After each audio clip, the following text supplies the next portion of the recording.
Some things never seem to change, and every day I stay the same. Moonlight swelling through the trees, it never seems to wane. Sometimes I feel like I'm a silhouette, like my imitation leads me towards regret. Sometimes I wish that we had never met. I'm faking every step, stealing all the breath out of my lungs. Got me in the dark, speaking in tongues. Tell me, when did this stop being fun? We're undone and uncomfortably numb. You're stealing all the breath out of my lungs. Got me in the dark, speaking in tongues. Tell me, when did this stop being fun? We're undone and uncomfortably numb.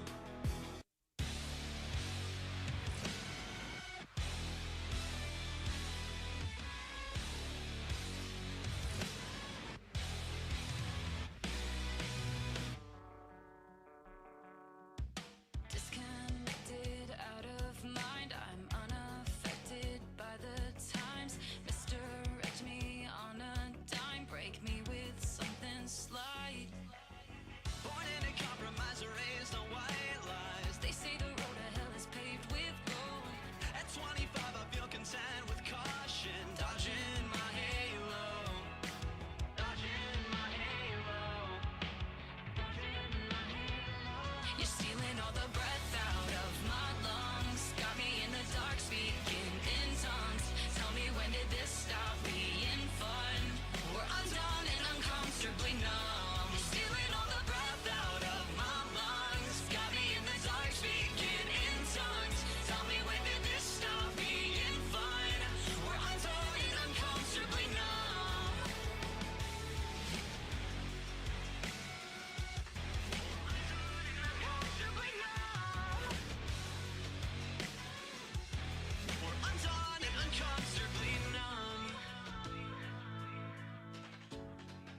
I know she said it's alright, but you gon' make it up next time. I know she knows it's not right. There ain't no use in lying. Maybe she thinks I know something. Maybe she thinks it's fine. Or maybe she knows something I don't. I'm so tired. I'm so tired of trying. It seems to me that maybe it pretty much always means no. So don't tell me, you might just let it go.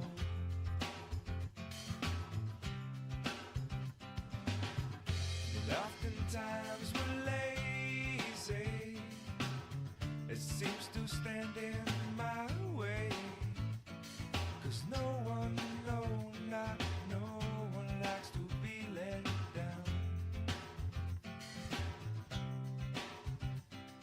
I know she loves the sunrise, no longer sees it with her sleeping eyes. And I know that when she said she's gonna try, well, it might not work because of other ties. And I know she usually has some other ties. And I wouldn't wanna break them. I wouldn't wanna break them. Maybe she'll help me to untie this, but until then, well, I'm gonna have to lie to her. It seems to me that maybe it pretty much always means no. So don't tell me, you might just let it go.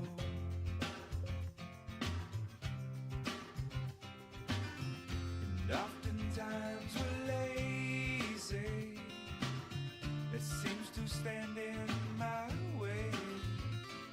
'Cause no one, not no one likes to be let down.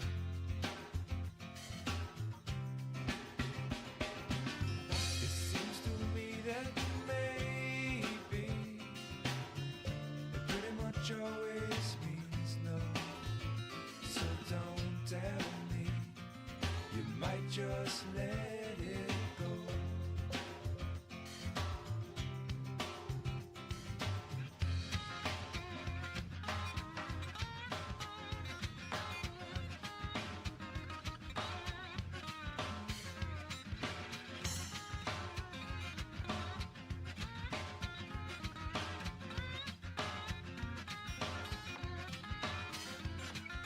Harder that you try, baby, the further you'll fall. Even with all the money in the whole wide world. Please, please, please don't pass me. Please, please, please don't pass me. Please, please, please don't pass me by. Everything you know about me now, baby, you're gonna have to change. You're gonna call it by a brand new name. Ooh. Please, please, please don't drag me. Please,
sang a little while and then flew on.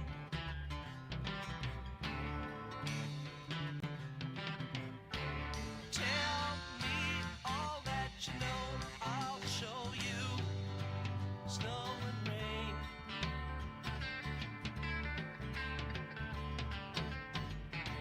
When you hear that same sweet song again, will you know why?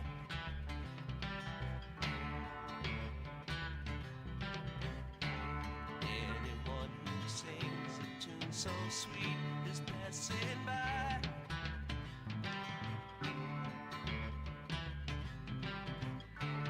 Laugh in the sunshine, sing, cry in the dark, fly through the night.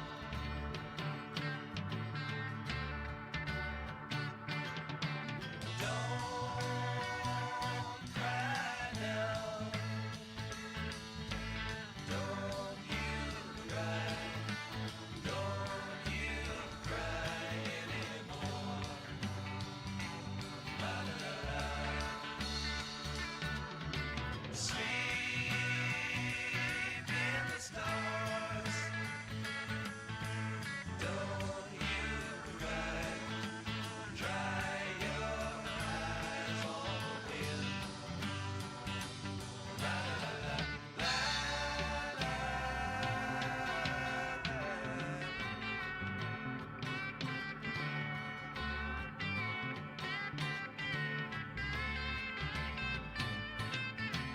All I know is something like a bird within her sang.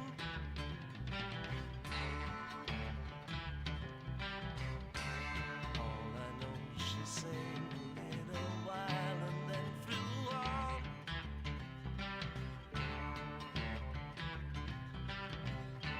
Tell me all that you know, I'll show you. Snow and rain.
Are you ready for some Potters baseball?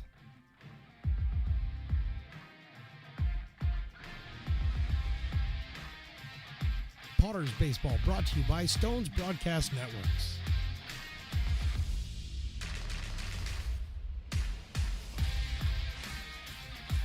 And now for the play-by-play, here is Mark the Phantom Lowe.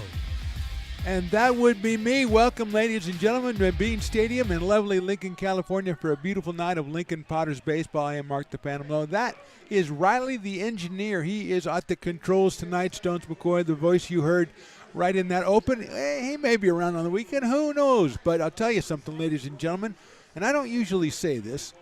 Tonight is the night you shouldn't be watching this game. You should be here. And the reason I say that, if possible, of course, is it's $2. It's Taco Tuesday, which means $2 tacos.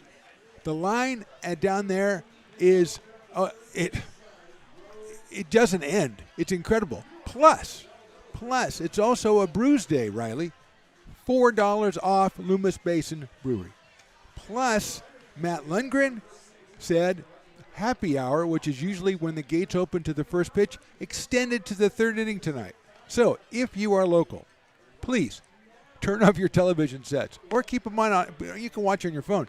Come on over here and take part in this. It is unbelievable out here as the Potters take on the South Placer Stonecutters. And it will be a really good game as well. Justin Santiago, who's been absolutely sensational. He might be the most valuable Potter. I don't know. It's up in the air. They're 11-0, and they've had a lot of contributions. But Justin Santiago is 2-0. He's pitched 9 innings. He's given up 5 hits. He's walked 3 and struck out 17. So he has been nothing short of fantastic, and he takes the mound against a very impressive, very talented group of ball players, South Placer Stonecutters. A lot of local ball players, some younger ball players, but a lot of local ball players. And this is going to be a real good one out here from McBean Stadium. Justin Santiago will take on a Stonecutters lineup that starts off with Colby Pudge, the third baseman, then Daisuke Miyama, the second baseman, batting second. JT Maloney is the shortstop. He will hit third. Tyler Cody in right field bats fourth. Peyton Dupree's the DH. He hits fifth. Gavin Delaney behind the plate batting sixth. Shane Maloney is in center field. He'll hit seventh. Gavin Munguia is the first baseman, and Gavin Teese is the left fielder. They will bat eighth and ninth. Noah Warner is on the mound for the South Placer Stonecutters. And the first thing I looked when I got here is I wanted to see what the Stonecutters mascot is, what their logo is. It's pretty cool. I will say it's like a pickaxe, but the handle is actually a baseball bat, and then the axe is on that. And Riley says it's got a rock in the background, but I think it's like one of those guys from Omega Man because it's a black-looking rock, but it's also got 2 eyes and a nose. So we got all kinds of things going on here. We're just about ready to get started, but the umpire decided that we're not going to let the game start until he takes his mask off, walks down the first base line, and I'm going to say puts that pack of Potters. Yeah, I thought so. He's putting the pack of Potters back in the dugout. Says, I'm not going to stand for this. And Luke Statwalker, one of our fantastic interns, actually he's an intern coordinator now, he's already pointed out the Stonecutters with some really sneakily good-looking jerseys. They got some blue there. They got some gold. They got a little white piping down the side. Really good-looking attire here from the Stonecutters, and the Potters are countering with their powder blue jerseys with the orange lettering. So a very sartorically splendid night here.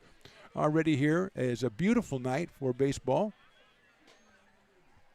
And here we go finally as Santiago delivers down low to Colby Pudge, the third baseman. Colby Pudge is coming to us from William Jessup University, and he will start us off, followed by Miyama and Maloney. Santiago delivers inside for a ball right about 90 miles an hour. Probably noticed as we read the starting 9 that the Stonecutters have 3 Gavins in their lineup, and I don't know that I've ever run across that. We had a thing the other day asking Luke, we said, what's more rare, a guy getting 2 triples in a game or a guy getting 5, there's a breaking ball in there for a strike, a 5-hit game. We had Quincy Marlborough at a 5-hit game. Carson Moore had 2 triples, and I was asking Luke, and I think having 3 Gavins in the lineup might be rarer than the both of them, because I have never run across that before. They got 2 Maloneys, 3 Gavins. That is inside for a ball. And a Delaney. So they got it all going on, do the Stonecutters. Good uniforms, good logo. They are coached by Jordan Whitmore, are the Stonecutters. And that is inside ball 4. So only 3 walks in 9 innings for Justin Santiago, but he gives a free pass to Colby Pudge, and that'll bring up Daisuke Miyama, the second baseman.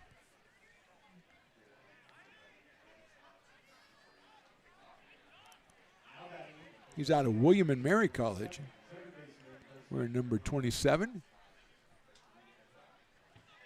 Good crowd out here on a Tuesday. Well, it's Taco Tuesday and Brews Day, so of course there's a good crowd. I was going to say late arriving, but they were all here. They were just standing in line to get tacos. Pudge is short lead at first base. Breaking ball is outside for a ball. 1-0. So that's where they all were, getting tacos and then going down. Like I say, happy hour. Matt Lundgren says happy hour to the 3rd inning. And that's on top of $4 off Loomis Basin. Crazy night. There goes the runner. The pitch is a strike. The throw to second base is not in time, and the pitch was not a strike. It's a ball, 2-0. So 2 balls and no strikes. Pudge steals second base.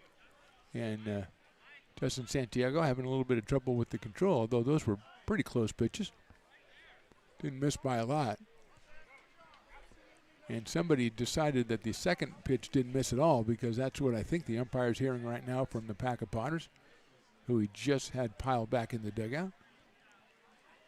The piling pack of Potters. 2-0 now on Miyama. That's popped out of play right down the middle. 92 miles an hour from Justin Santiago, who was at St. Mary's. Got injured last year. He's in the portal now, I believe. We had him on as our guest in the 3rd inning a couple of weeks ago, or last week, and he is just a delightful young man. Just looking forward to a good summer with the Lincoln Potters. And he's got a 2-ball, 1-strike count on Miyama. He'll get the inside corner with that one for a strike. 2-2. JT Maloney, the shortstop, on deck. JT out of Oklahoma Wesleyan, which we'll have to look that one up, Riley, and find out what kind of mascot they're sporting at Oklahoma Wesleyan. 2-2 coming up. Pudge, good lead at second base. Breaking ball swung on and missed. Handcuffed Miyama with that one. Beautiful pitch by Justin Santiago. He's got the first out here in the 1st inning, and that will bring up JT Maloney.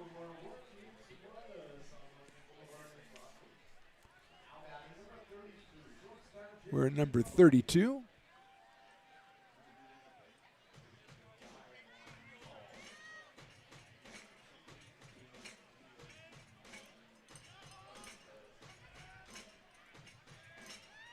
It's in Bartlesville, Oklahoma, what my people are telling me.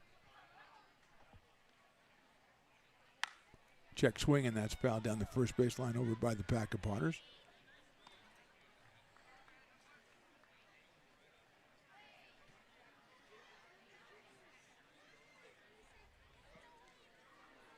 Having trouble with this mascot looking up. Oh, Eagles. They're the Eagles. I should have known. Eagles, Falcons, Cougars. So Oklahoma Wesleyan Eagles. JT Maloney 0-1. They're going to go back behind to second base, not in time. And I think if Justin could have got that on the right side of second base, I think Carson Moore could have slapped down the tag. Let's look over that defense while we have a chance. Ryan Jackson in left, Mays Matson in center, Jordy Lopez in right. Luke Euler at third, Perrin Bland is short, Mr. Moore, Carson Moore at second, and Brady Dobson's over at first. Behind the plate today is Mason Belding out of Delaro High School. That's popped up left side, shielding his eyes from the sun is Euler, trying to follow that one over, and it's going to be out of play right on top of the dugout, and it rolls right over to the Longhorn Lifestyle Canned Beer Bar, which is in the food court with Fat Cat and Sabores de Mexico. Sabores de Mexico, obviously the site of much action today with the $2 tacos. Willie went down to get a couple tacos himself. He couldn't get any. His line was too long. And he's Willie, the best of all time, Willie Preston. The voice, your in-stadium voice of your Lincoln Potters. He couldn't get him. Had to come back with watermelon. That's how busy it was. 0-2 now. on JT Maloney. That's fouled down the right field line, out of play. Oh, there's a peacock down there waiting to make an appearance in the middle of the first inning. Just kind of hanging out, waiting for his cue. Looks like a good group down in the kiln. A lot of softball teams, baseball teams, little league teams and stuff coming out this year. Lincoln FC is doing the 50-50 today. 0-2. Outside goes all the way back to the backstop. A wild pitch is going to allow Pudge to get over to third base. So that one, a breaking ball, not able to flag it was Mason Belding, and it'll be 1-2 now. Want to shout out Keena Carr was our Star Spangled Banner, our national anthem singer today. Did a great job. And also want to shout out U14 softballer Riley Griffin, who came out to throw the first pitch, and she didn't throw it underhand. She threw it overhand, and she winged it right by the catcher all the way to the backstop. She had a little bit of heat on that thing. Breaking ball is hit well to left field, but it will be foul. And over by, oh, it almost one-hopped in the bounce houses down there. Don't mess with the bounce houses, JT. Come on. Down the left field line, the bounce houses moved all the way down to the fence down there as the food court is taking up residence behind the third base dugout. And I think that's a tremendous change. Of course, we still have the Brick and Barrel Backyard bar down the first base line with our guy Curtis the beer man. 1-2 pitch again. Popped up. That's going to be playable for the first baseman. Dobson calls off Santiago and makes the catch. So Brady Dobson calls off his pitcher, who is getting ready to catch that pop fly. And for 2 outs, we've got Tyler Cody coming to the plate, the right fielder. He is out of Cosumnes River College, the Nighthawks, or just Hawks, as we see a happy patron coming up the stairs to sit down in his seat with his couple of his tacos there. I mean, less than $5. You got a full plate of tacos, Riley. Come on. I know you're not the biggest taco guy, but you got to be overwhelmed by this. Go down, get yourself some tacos. Go over and get yourself a beer. Relax, dude. Come on, chill. Cody takes a breaking ball in there for a strike. Peyton Dupree, the DH, is on deck for the Stonecutters. He will be coming to the plate if Tyler Cody can keep the inning going one way or another. Santiago and Potter fans do not want that to happen as Tyler swings and misses at that fastball at 92. I think the high, Justin might have got up to 94 at one point. I'm pretty sure he got to 93 in one of his previous outings. 9 innings in 2 outings. 4 innings in the first, 5 innings in the second. 0-2 pitch. Swing and a miss. He got him on strikes. That's a big inning for Justin Santiago with a pair of strikeouts. A runner gets to third, doesn't score after a half inning. Stonecutters nothing. Potters coming to bat. Hey, Potters fans, want to keep restoring and renovating historic McBean Stadium? Now you can become a member of Friends of McBean. Annual membership start at $50. Become a member now at friendsofmcbean.org. This job is the Esplanade at Turkey Creek phases 4 and 5. Our scope of work for this project is full scope, so we've got all the underground, all the joint trench, and all the topside included with it. We're putting in sewer pipe, manholes. We're not doing services yet. We go through and do all the main line, and then we come back and do all the services after that. I would say this project right here, the one we're working on, is probably about a 2-month project. It's very costly to the developer, so beating the schedule is very important, more important than most projects. It's got a lot of groundwater, so we've got an extensive groundwater pump system in place. It's just cool to be a part of the built environment and know that for the next 100 years that people are going to use and enjoy what we've created here today.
Bottom of inning number 1 from McBean Stadium. Mark the Phantom Low along with Riley the Engineer. Piper the Peacock has been introduced, so we are really underway. And the Potters coming up against Noah Warner, the right-hander for the Stonecutters. He'll face Jordy Lopez, then Perrin Bland and Ryan Jackson, the first 3 for the Potters here in the bottom of inning number 1. Jordy Lopez hitting .520 on the year with 8 RBI, and he takes outside for a ball. Luke Euler's batting in the 4th spot, then Jackson Henderson, the DH, Brady Dobson at first. Carson Moore, Mason Belding, and Mays Madsen rounding out the Potters lineup. And Jordy takes outside. Warner about 86 miles an hour.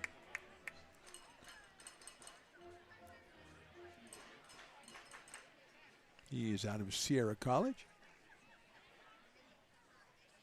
His next pitch is ball 3. Lopez was the starting pitcher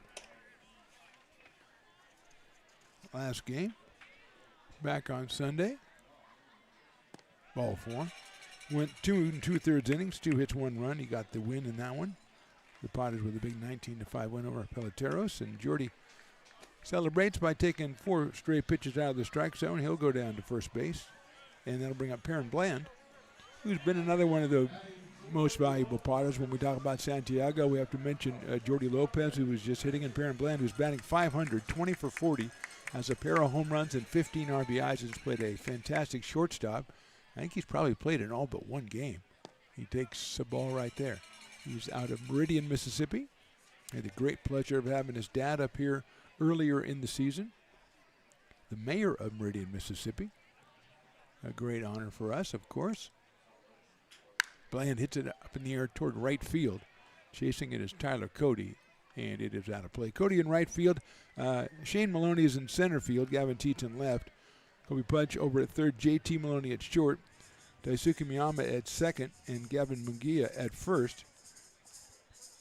Gavin Delaney behind the plate, and Noah Warner on the mound. That is your South Placer Stonecutters. Not sure how many games they've played on the season.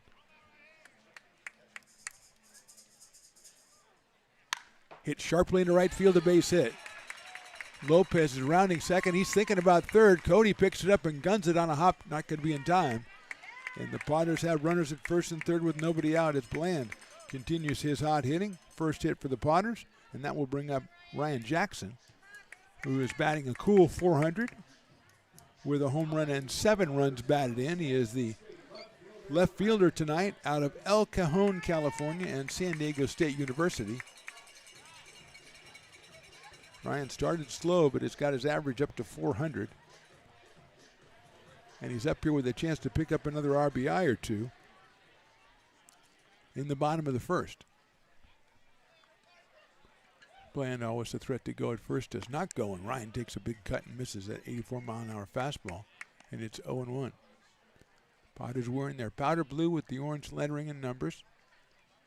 Got so many uniforms. Never know which one to. I've got one of those. I don't know which day to wear it. Outside. 1-1.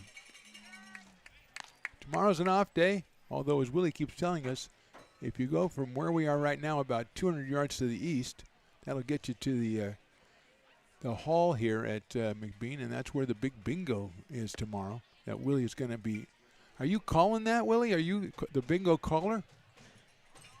Are you the bingo caller tomorrow? Oh, he's the raffle ticket guy. He's not the bingo caller, but he's inviting everybody to come out there about 200 yards away from where we are right now. So that's going on tomorrow. Swing and a miss by Jackson. It is 2-2.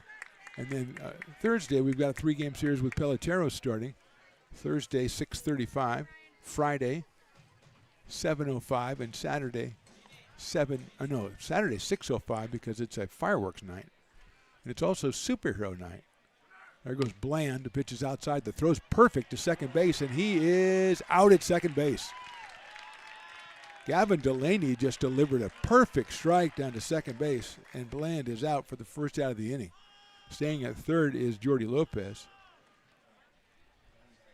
Miyama with the tag there, and man, that's about as good a throw as we've seen all summer. It was just perfect. Full count now on Ryan Jackson. Lopez, the sole runner now over at third. Jackson fouls it back to the screen. Friday is Portuguese Heritage Night, I believe. And then Saturday is Superhero Night. Friday is Portuguese Heritage Night, right? And then Saturday is Superhero Night and fireworks. Thursday, of course, is Thirsty Thursday. I mean, you don't need to be told that. That's hit high in the air to short right field. Maybe that's carrying a little bit farther than short right field. Should get the run in. And it will. So it's a sacrifice fly.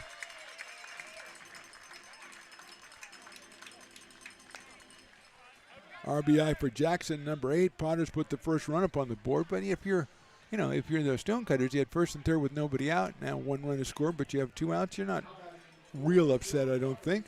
Luke Euler will be our hitter, batting 4th today. Young man out of Rockland, California, University of Nevada, Reno, batting a crisp .357 with 4 runs batted in. Hitting in the cleanup spot today is Mr. Euler. And he rips one to right field, but it might stay up, and it does to Tyler Cody for the out. So a run for the Potters on a hit. We go to the second. They lead it 1-0.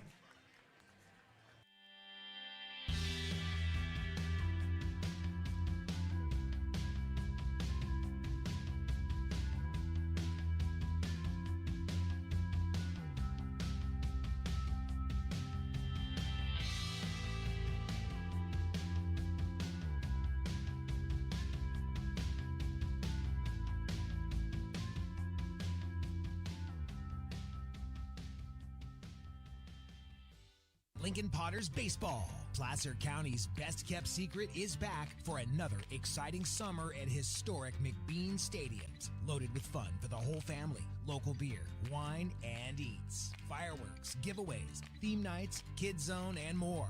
Come join in the fun and enjoy small-town baseball with Major League Entertainment. Tickets on sale now at LincolnPotters.com. Lincoln Potters Baseball. Come on out and join in the fun. Buy a personalized brick for you, your loved ones, or your business, and show everyone your commitment to Lincoln baseball. Framed and engraved by our own Lincoln High Ag program students, your brick will be featured on unique movable brick walls. Find your name in the stadium entrance for the 2024 and 2025 seasons. Then visit your brick in its permanent home inside the stadium. Bricks can be purchased here for $250. Get it now at friendsofmcbean.org. I'm Bill Spear, North Valley president of Five Star Bank. In a time when business can feel so uncertain, we're here for you every step of the way. I know they have a lot of bells and whistles within their bank, but just the relationship piece here locally on the business side is huge for us. Five Star treats us like we're number one. They're right there with suggestions, with help. So I have to bank with people that have our mission in mind. We're Five Star Bank. How can we help you? Top of inning number 2, Stonecutters are going to send up Peyton Dupree, then Gavin Delaney and Shane Maloney against Justin Santiago. They got their leadoff man, Colby Pudge, all the way around to third in the top of the first, but were unable to push him across the plate. Potter scoring once on the sac fly by Ryan Jackson, which scored Jordy Lopez, so they are on top 1-0, and here we go. Breaking ball catches the inside corner for a strike. Great crowd out here on a Tuesday night, but again, it's Taco Tuesday. And, you know, if you can't make it out, you can always do Taco Tuesday at home and give yourself $4 off your local brew. Swing and a miss. Great fastball. 91 by Santiago. Just threw it right by Peyton Dupree, who is out of Sierra College. We always urge you, if you can't be out here, to go ahead and observe the specials in your own home. That's inside. That hit him on the hand, I think. Was his hand over the plate? I don't know. Let's see. I'm just going to say, did it hit your hand? It hit his hand, I'm pretty sure. And he did hit him. He'll go down to first base. Thought his hand might be over the plate, but it was a tailing fastball by Santiago. And that will bring up Gavin Delaney, the catcher, who just made a tremendous throw to throw out Perrin Bland trying to steal. Delaney out of Whitney High School. He's got the he's got a hoodie on. Riley, is that a hoodie that That's a good look. That's a look. It's, you know, looks like a boxer trying to, you know, get down to weight or something. Eli Garcia, I think, is talking to the umpire about the very thing that we theorized here, which is was the hand over the inside corner of the plate. But the umpire, I don't know if he was having none of it. He just didn't agree with it. So he'll come back behind the dish, and Gavin Delaney will be the hitter. Santiago walked the first hitter in the first, and now has hit this first hitter in the second. He was way ahead and just lost a fastball inside. First pitch is outside for a ball. 1-0. That was 92 from Justin Santiago. Delaney followed by Shane Maloney, the center fielder. That's it high up in the air toward right field. Lopez coming in, and Jordy's calling everybody off, and he'll make the catch in short right field for the first down. Delaney is retired, 1 down, and the aforementioned Shane Maloney comes to the plate. He is the center fielder out of Folsom Lake College, FLC, and I believe they are the Falcons.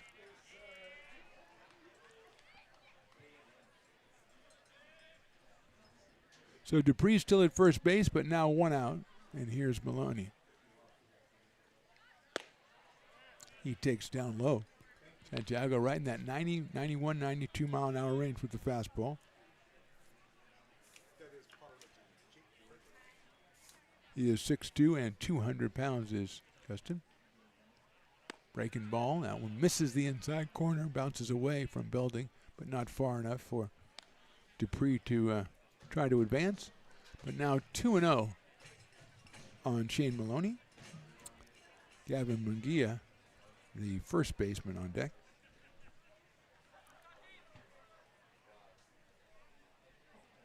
Breaking balls in there for a strike and a slider for Santiago. He's thrown that pitch pretty successfully so far in the first couple of hitters, and he gets on the board, 2 balls and 1 strike.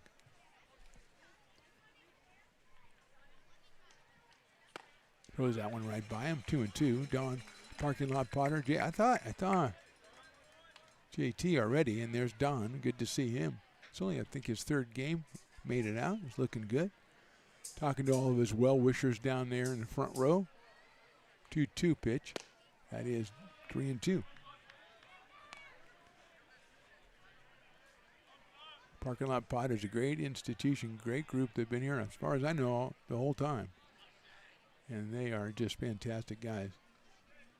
3-2 pitch. Swing and a miss. He got the strikeout. His 3rd for Santiago. 2 outs here in the inning, and Gavin Munguia will be our hitter.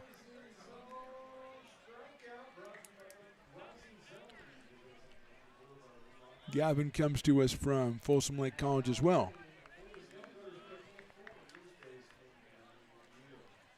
Still at first is Peyton Dupree. The great Ray Garcia walking around just kind of keeping his eyes going back and forth. High in the air, right field out of play for Gavin. He's out on top of the VIP 10 out there, the Kiln. 0-1. Top of the 2nd inning. Potter's on top 1-0. It's really getting started out here on a Taco Tuesday. Also a Brews Day. Don't forget that, Riley. $4 off Loomis Basin. Down low for a ball. So there's a lot going on out here in the crowd. It looks like they're taking advantage of it. Tremendous crowd. Again, not really, stands weren't really full, 5 minutes before the game started, but that one misses outside. But that's because everybody was in line getting tacos or beer. Tacos are down your 3rd base line. Beer is down your 1st base line, of course.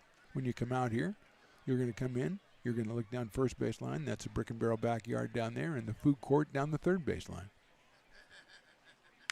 That's fouled back to screen. Also, if you have the kids, then you're going to go maybe down the 3rd base line to the food court. Send the kids further, because that's the kids' zone down on the fence line down there.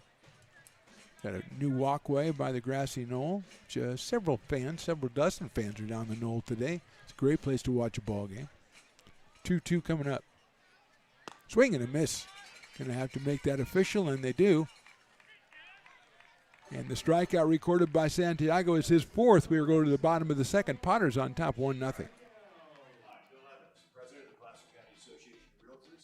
We're in the store, our conference facilities, an amazing team helps keep together an amazing organization. And we thank them all. This organization can't do what it does and can't run the way it runs without the help of so many members volunteering their time. The success of the Placer County Association of Realtors is largely dependent on our active volunteer members to help our organization and industry. The work of our committees greatly impacts our ability to champion efforts across the board and giving back to the Placer County community wherever we can. Like all service organizations, I wanted to serve. And getting involved with the affiliate committee was the perfect way to do that. I love being able to serve my community with my business friends and other leaders and give back to those who are in need. The thing I love about the PCAR committees is they all work toward the same goal of bringing the community together to support those in need in our surrounding area. I instantly came to the meeting and had a wonderful time, felt like I was a part of something bigger, and it was just the start of my leadership journey.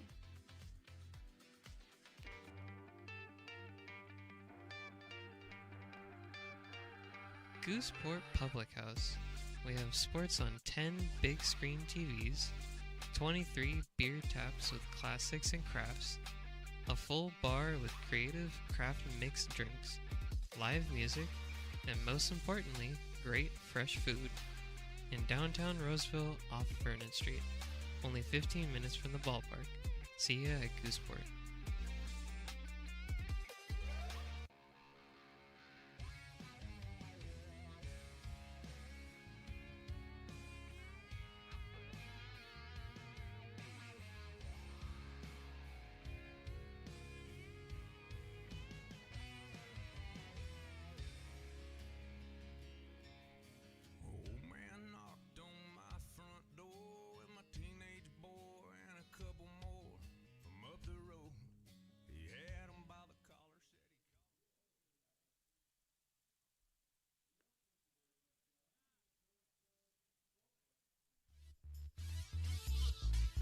Bottom of inning number 2.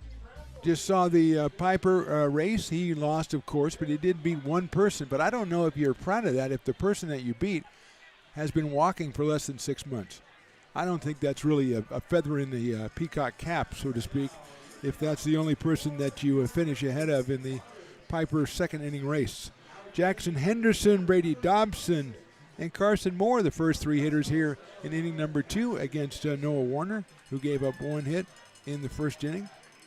Lopez was Lopez walked. He was singled to third by the only hit, and that is by Perrin Bland.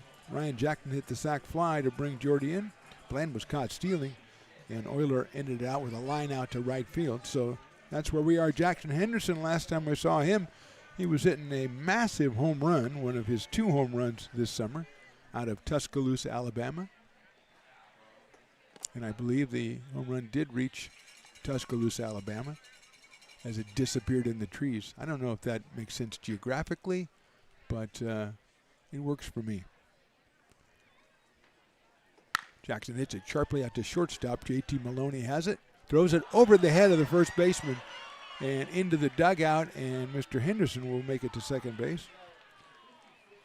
That'll be the first error on the Stonecutters, and that's the thing that in the 3-game series against Peloteros that really hurt Peloteros is they committed 5 errors in the first 2 games and 2 more, I think, in the 3rd game, and 2 of those games would have been pretty tight had it not been for the errors. And the umpire and Eli are really having a lot of conversations, and maybe this is a ground rule thing here as they are talking over by the first base coaching box. Brady Dobson prepares to step in. He is hitting .385 on the season.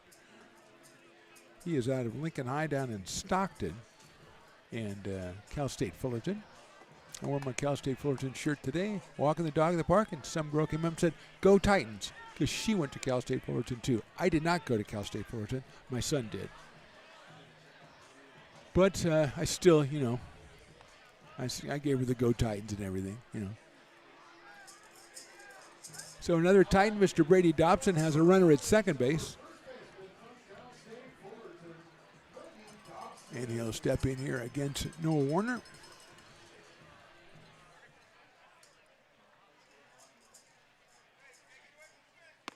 Yeah, he's right in there for a strike. Some kid put his hand through the right in the back behind the through the screen there, and Ray Garcia is giving, hey, dude, that's not what you want to be doing. That one is a ball, especially since that's just a netting, not a screen. So if it hits, not only will it hit your fingers, but it's going to take the netting back and maybe hit you in the noggin. So Ray, and again, life lessons from Garcia, the unofficial mayor of Lincoln. 1-1 on Brady Dobson.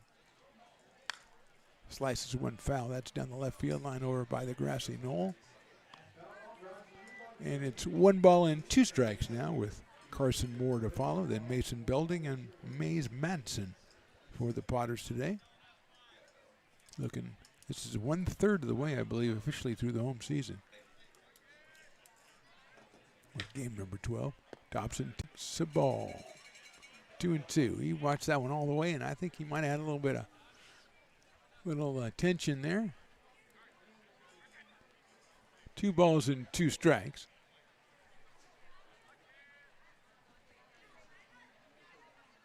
Dobson hits that one down the first base line, but it's a foul ball. Potters, I don't think have a first base. Oh, yeah, they do. He's just hiding down behind the pole there. I couldn't see him. Piper kibitzing with fans. I can see that. Oh, he's down there with Matt Lundgren, hanging out, getting his feathers adjusted by a female admirer, or just maybe a fan. So he goes off to sell 50-50 raffle tickets. Dobson takes call, strike 3. First strikeout for Noah Warner, and it's a fortuitous one. It's staying at second base is Jackson Henderson, and here is Carson Moore. Carson hitting at .423. He does have a home run. He is out of Cameron Park, California, and also San Diego State University. Left-hand hitting second baseman. Henderson still down at second. The umpire calling a time, and now we're back in action.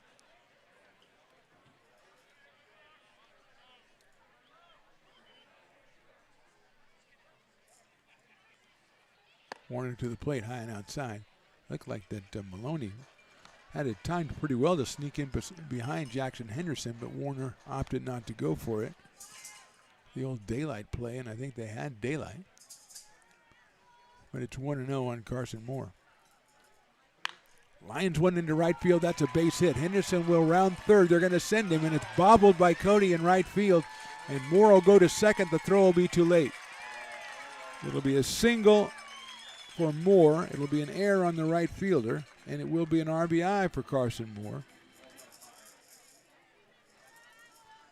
First hit, second error of the inning. Second run has scored. Never any doubt sending Jackson Henderson, and the throw didn't. I don't think it would have threatened him at the plate. But Cody bobbled it, which enabled Carson Moore with the play right in front of him to take second base. Here's Mason Belding. .333, 5 for 15 on the summer. He has an impressive 6 runs batted in limited appearances at the plate. And the left-hander takes a strike. Warner right at 86 on that one. I think that's the top so far. Oh, yeah, Piper is, in fact, selling a 50-50, and he is really trying to sell it. He must owe some money or something himself, allegedly. I don't know that for sure. Round ball foul by Belding. Look at Piper is just like getting the fans. Come on, let's get some raffle tickets. Crazy.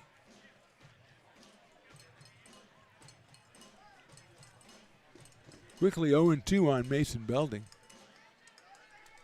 Jordan Georgeson in the house today. It's hit well to right center field, but the center fielder going back, and it's off the fence. Moore will score easily. Belding's thinking about 3, but he's going to pull into 2, and he just barely missed a home run to one of the deepest parts of the park right there. Belding delivers his 7th RBI as Moore scores easily from second, and it is 3-0 Potters. That was a kind of high inside pitch, and he really got inside that ball and drilled it to right center. I thought Maloney was going to be under it when it first was hit, but man, that thing just kept going and almost got out of here. So Belding changes places with Carson Moore. 2 runs in the inning, and here's Mays Madsen. 3 for 12, 250 on the season with 2 RBI for the young man out of St. George, Utah. Takes a high fastball. 1 ball and no strikes. Jordy Lopez, top of the order on deck.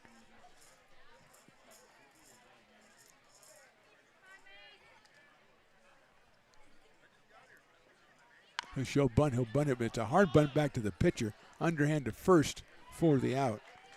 Going to third is Belding. 2 outs in the inning, and that will bring up Jordy Lopez. He's got to run 90 feet away, but 2 outs here.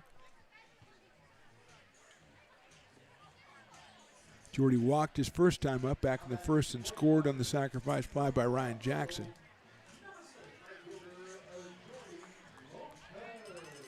Lopez comes in at .520 with 8 runs batted in this summer and 1 win on the mound.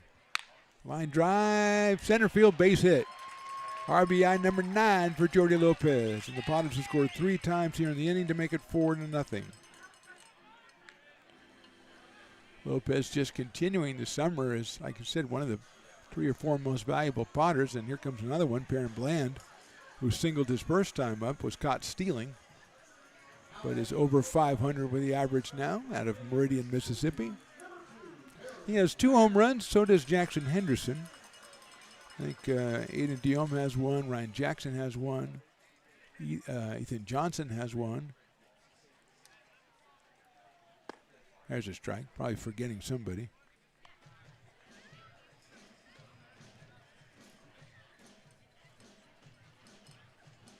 Jackson Norton also has 2. You don't want to forget Jackson Norton. He does have 2. So 3 guys with 2. And a couple more with 1 for the Potters as they are playing their 12th game of the season, all 12 right here at McBean.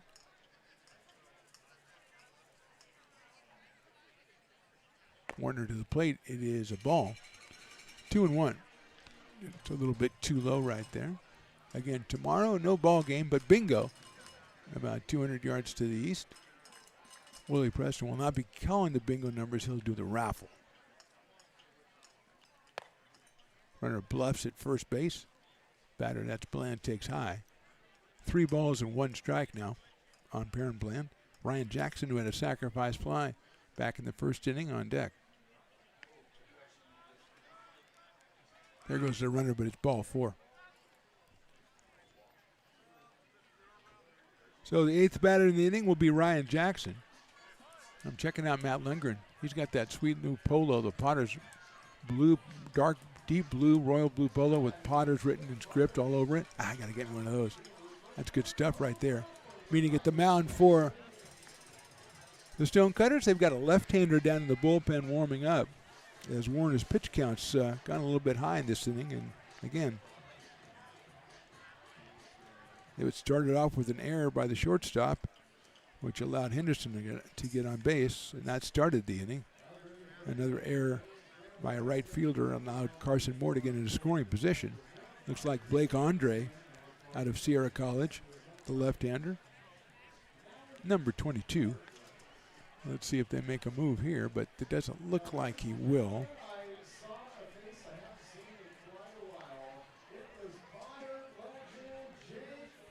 So it'll be Ryan Jackson here against Warner. Jake Frederick, a definite first ballot Potter Hall of Famer. I think he pitched 2 years for us when he was still at Del Oro, and he was pitching clutch games and big league games and everything. He played 3 or 4 years for the Potters, so yeah, definite first ballot Hall of Famer in the house tonight. Swinging a miss by Ryan Jackson. He takes that big cut, the signature Jackson cut, and no contact on that one. He's 0-1. Yeah, Jake was a tremendous Potter in the early days. Probably the youngest guy in the field every time he took the field for the first 2 years. But he really held his own. That's fouled out of play. And more. Quickly 0-2 on Ryan Jackson.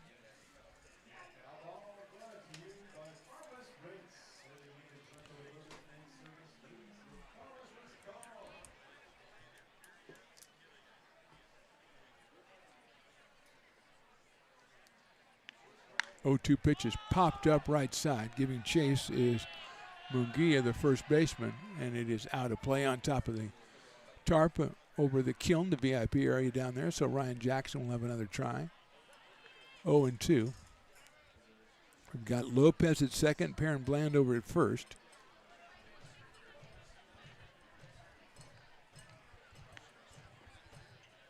Potters have scored 3 times in the inning. They lead 4-0.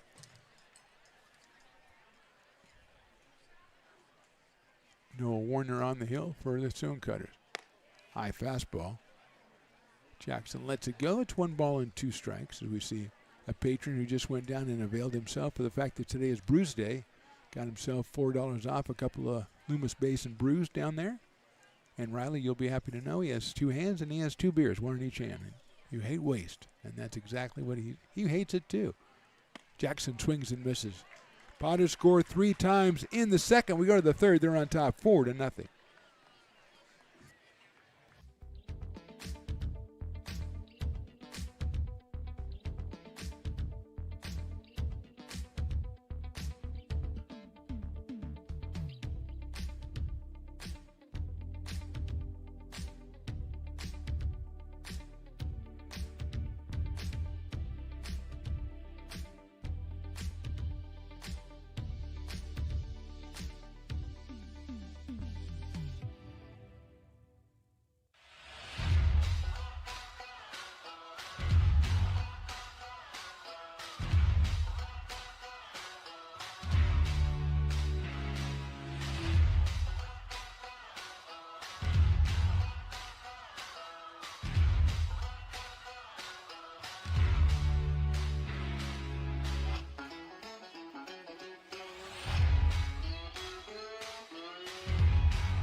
Potters fans want to keep restoring and renovating historic McBean Stadium? Now you can become a member of Friends of McBean. Annual membership start at $50. Become a member now at friendsofmcbean.org. When it comes to your home's maintenance and repairs, Jeffers Resource Group has you covered. Our handyman services offer a comprehensive range of expertise, from minor carpentry to drywall, electrical and flooring for property managers, landlords, and renters alike. We ensure that every job is completed to the highest standards, so you can have peace of mind. Contact us today to discover how Jeffers Resource Group can help keep your home in top shape.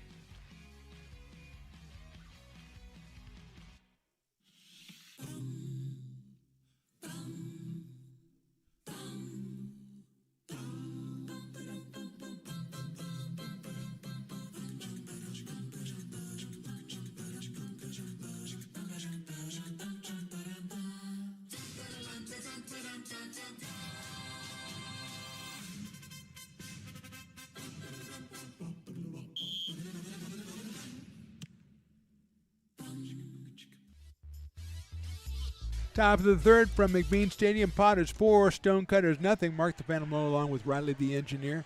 Happy to bring you this one on a Taco Tuesday and a Brews Day, and everything is half price, it seems like. I don't know. I haven't bought everything, but Fat Cat's on half price. I hear that Bill, the former owner of Fat Cat before daughter Molly took over, is in the house tonight. Hopefully we'll get him up here for a chat. But they're obviously still pumping out the great stuff down there with the brats and the dogs and everything. Polish sausage, fantastic stuff. So it's a great night to be out here. Great night. It is a great night weather-wise, too, as Santiago delivers to Gavin Teets, who I guess is the dog batter today, Willie, I guess, since we haven't had one yet, and he's the 9th batter. So I am no Sherlock Holmes, certainly no Elsbeth, but I figured that out myself. Maybe Jessica Fletcher would be more apt. Swing and a miss, 0-2. Santiago with 4 strikeouts. He has not given up a hit yet. He has walked a guy and hit a batter. So he faces Teets, and then Colby Pudge and Daisuke Miyama will follow. Here's the 0-2, and it is check swing. Did he go? I don't think he did. No. The umpire obviously not thirsty. Hey, ump, not thirsty. He didn't go. 1-2. And it has taken root here. We have dogs all over the place barking at the poor guy. Gavin's just trying to go up there and do a job. Hits it high up in the air to second base. Carson Moore goes back. It is an out. So Teets makes contact, pops up to second base for the first out, and that will bring up Colby Pudge.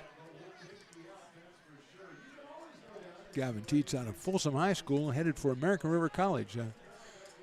Say hi to Coach Jay when you go over there, Gavin, my man. Doug Jumelet, tremendous guy over at American River. Done great things with the program. The last couple of years, they really made some great strides. They're in that Big 8 conference, and man, that thing is difficult. Here is Pudge. Takes a strike. Colby walked his first time up. He's out of William Jessup University, is Mr. Colby Pudge. Mason Belding behind the plate for the Potters tonight. As Pudge takes a strike on 1. 91 from Justin Santiago. That's inside for a ball. 1-1. LincolnPotters.com, the place to go for tickets and for information. Saturday is fireworks night. Those are usually sold out. Maybe not yet. You might want to go online and get your tickets. But I'll tell you, Portuguese Heritage Night is Friday, and that's a party night out here. So if you can't make it Saturday, if it's all sold out, come on out Friday. Have a great time. The Peloteros are the opposition Thursday, Friday, and Saturday. Friday will be a 7:05. Saturday, 6:05. But come on out for Portuguese Heritage Night. We'll always have a great time. And, of course, Thursday, if I want to avoid the crowds, I want to come out Thursday and just enjoy a nice, relaxing night. Well, it is Thirsty Thursday, and there will be many, many, many beer specials for you out here. So it won't be a bad night to come out either. So, not a bad night in the bunch. And the thing about it is that's the last 3 non-league games for the Potters for a while, because coming up on Tuesday the 16th, a 3-game series against the Humboldt Crabs. Chopper is going to be a tough play at first by Dobson. He'll flip it to the pitcher covering, and he got him at first base. That's a really well-done play by the Potters right there. Dobson flips it to Santiago covering, and 2 outs will bring up Daisuke Miyama. Yeah, Humboldt will be in on the 16th, 17th, and 18th. Those should all be 6:35 starts. You want to get tickets. That's going to be some really, really good baseball as we start PEL play. And we'll take a day off on the 19th and come back the 20th and the 21st against the Marysville Giants, the new team in the PEL. So it gets going for real starting next week. But we got a lot of good stuff for this weekend when we take on the Peloteros. Breaking ball for a strike.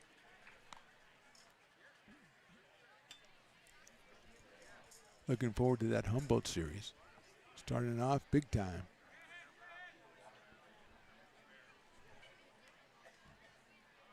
That's in there for a strike. And shout out to former Potter and maybe future Potter, Ty McGraw, whose Troy Trojans made it to the College Baseball World Series. And they start on Friday, I think. So we won't see Ty for a while, but and we'll miss him. But man, congratulations to him and all the other Trojans for an unlikely road to Omaha, where they'll take on, I believe, West Virginia in the first game.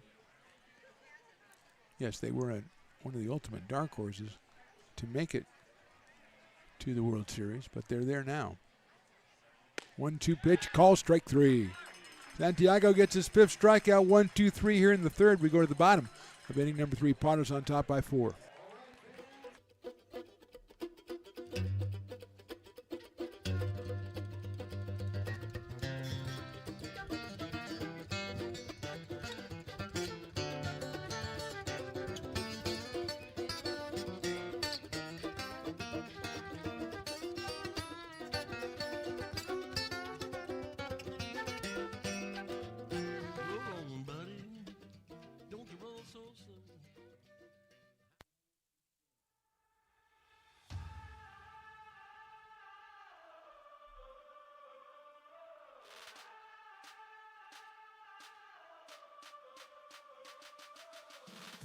You, our labor is rising. And now you understand where we came from, what solidarity means, and what we have ahead of us. No one's going to defend us but us. No one's going to help construction workers except us. And I can't wait to see you out there.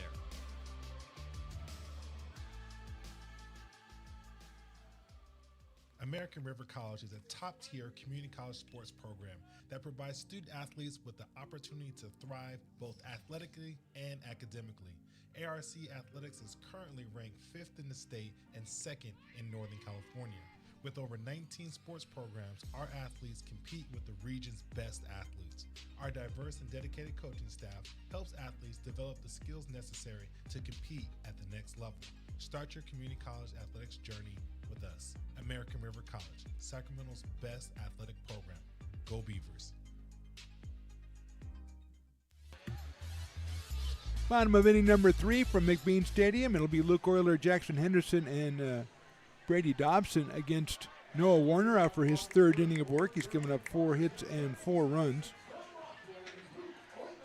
Only 2 of those runs earned, as we've got the umpire says, just a second, guys. Just a second. Euler flied to right, actually lined to right his first time up, so he is 0 for 1 in this one. Luke comes in at 3:57. Forgot to mention Saturday, not only fireworks night, but superhero night. And Riley, my superhero quartet that I'm predicting, because we always do this every year for superhero night, I got Spider-Man, Wonder Woman, Captain America, and Iron Man. I need you to come up with your 4 as well. Now, Spider-Man in the past has looked like he shot for his costume on the way over here. Hopefully that won't happen. But Wonder Woman has always been top-notch. Captain America. Iron Man, not every time. Sometimes there's a different one we don't know. But usually we get Wonder Woman and Captain America. There's the strike. 3-1 on Luke Euler out of Rockland, California.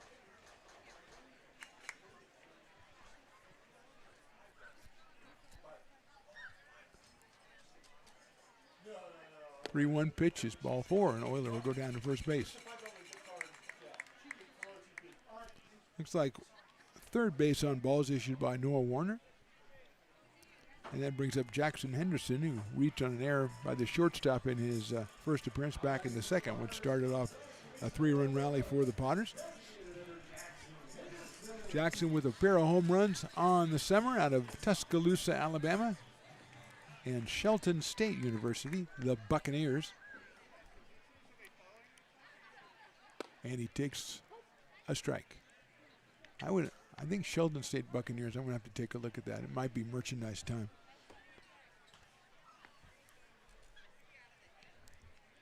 Euler, a threat to go at first base. 0-1 now on Henderson. He does not go. The ball's down in the dirt. And Delaney behind the plate has been excellent. Thrown out a runner already. He stops that one from going any further. 1 ball and 1 strike.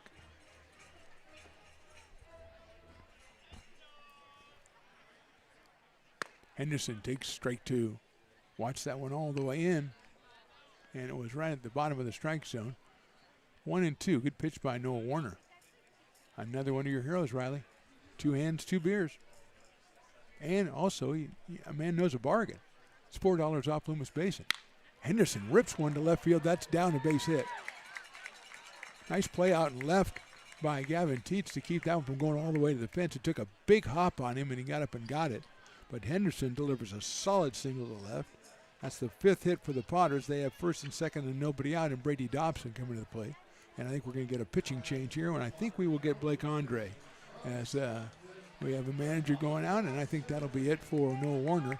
We'll take a short break here, come back with the Potters 2 on and nobody out here in the 3rd, and they're on top 4-0.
Baseball fans, you may have noticed our scoreboard goes out from time to time. You can help us get a new one. Give $20 and get a chance at winning 2 tickets to some of the region's biggest events, like the Outlaw Festival with Willie Nelson, Bob Dylan, and John Mellencamp, a Sacramento Kings game, or Ringling Brothers Circus. All proceeds benefit the Big Swing Capital Campaign. You can buy now at friendsofmcbean.org.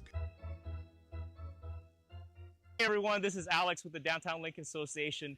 We're super excited to kick off Lincoln Loves Local, a new campaign designed to spotlight amazing businesses that make Lincoln so unique. We partnered with Dalila from UN Social Agency to create short, high-quality videos that help boost your visibility and reach right here in the Lincoln community. Each video will be shared on DLA's social media and newsletter, making it easy for locals to discover and support your business. So let's celebrate what makes Lincoln special together. Lincoln provides all the charm of a small town, yet still provides access to excellent local medical care. At Lincoln Urgent Care, you can find expert services and a compassionate staff available 7 days a week. A friendly front desk staff will welcome you when you come into our brand new facility. Your wait time will be minimal at our walk-in clinic, unlike the emergency room. From broken bones and lacerations to allergies, flu shots, and illnesses, we treat a variety of urgent medical conditions. What sets us apart is not just our central location in Lincoln, but the convenience of our extended hours, including weekends. We've become Lincoln's first choice for urgent care because we treat patients of all ages for a variety of conditions and take most insurances. We're proud to be an approved provider for veterans and welcome in our military patients. From our Blake Andre is the new pitcher. The left-hander out of Sierra College will come on in relief of Noah Warner. Warner went 2+ innings, 5 hits, 3 walks, 2 strikeouts. He's given up 4 runs so far, 2 of them earned. And he is responsible for Euler and Henderson out on the bases as Brady Dobson, who struck out looking his first time, comes up here. 385 coming in for the first baseman out of Stockton. Left-hander against left-hander here. Lines it over the shortstop head into left center field. A base hit. That may get all the way to the fence. 1 run scores. The second one will score easily. And Brady says, I'm going for 3, baby. He is in there with a triple. Brady Dobson, a 2-run triple. It's 6-0 Potters.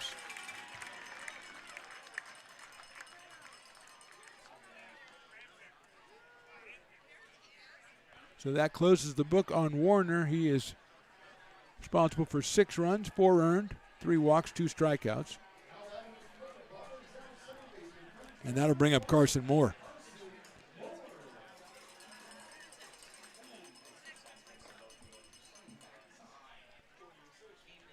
Moore singled his first time, and he swings and fouls that one off.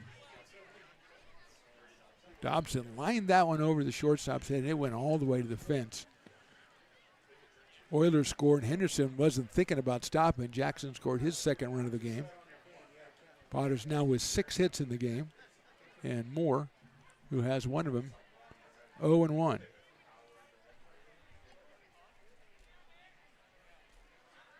That's in the dirt. 1 ball and 1 strike. Mason Belding will follow Carson Moore.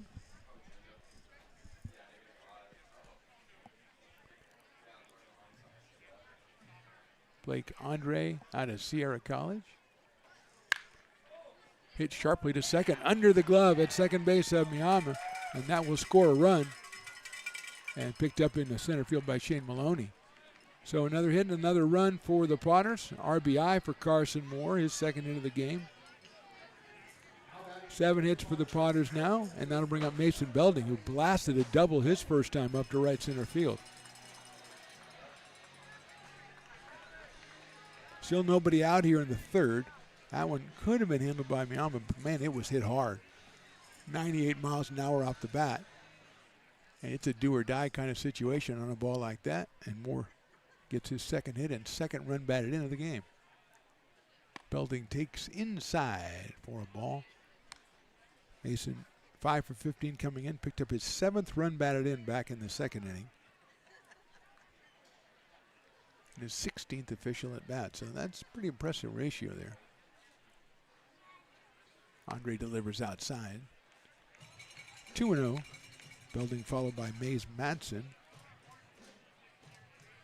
Potter's been getting contributions from all up and down the order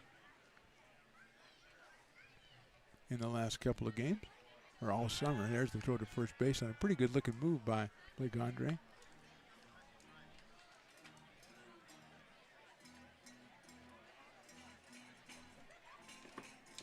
Two and 0.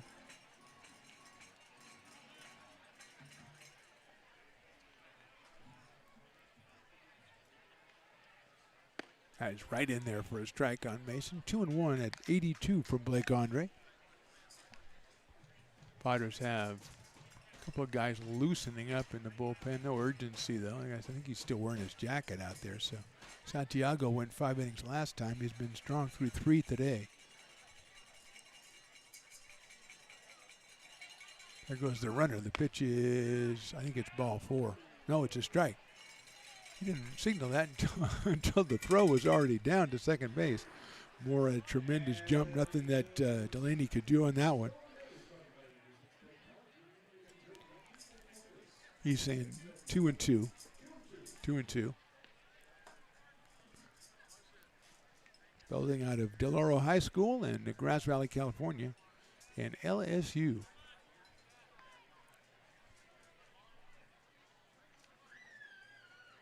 Moore going to go to third. Look out, that's behind him. Moore's going to, no, he's going to hold on. That's good. That's good knowledge right there, because that one bounced right back to Delaney, and he would have had a good chance of throwing Carson out of third base. 3 balls and 2 strikes to Mason Belding. Inning started with a walk to Euler, then a single by Henderson, a 2-run triple by Brady Dobson, and then the RBI single by Carson Moore. And now we're full on Mason Belding here.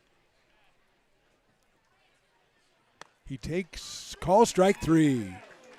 Umpire thought about it and rang him up for the first out of the inning. First strikeout for Blake Andre, and he'll face Mays Madsen, another left-handed hitter.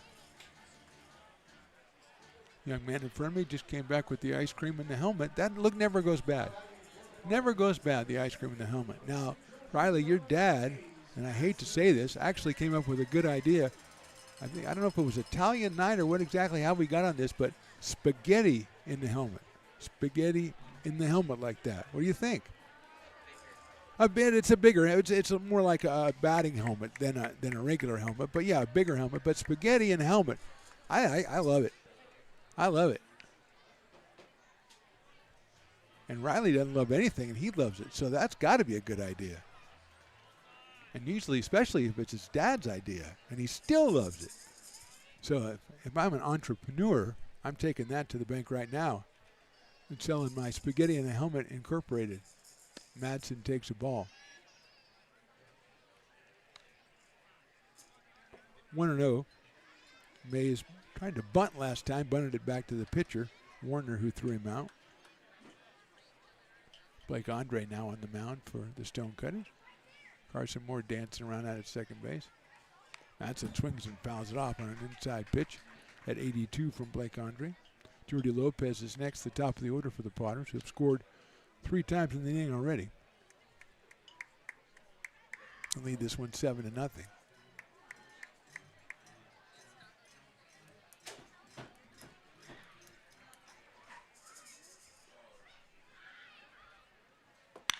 Sharply down to first base, snagged down there by Munguia for the out. Moves the runner down to third base, Carson Moore.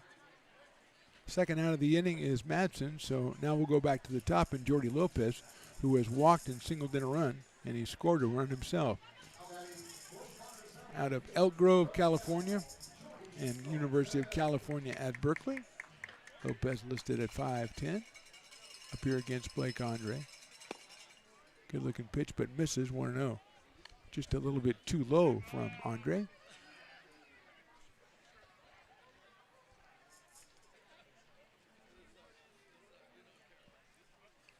Lopez smashes it to center, coming on, and making the catch is Shane Maloney. So the Potters score 3 more times in the third. We go to the fourth. They're on top 7-0.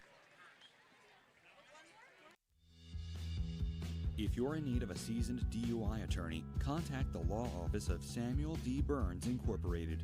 We are familiar with the laws surrounding your case, and we will work diligently to minimize the negative impact following a DUI charge.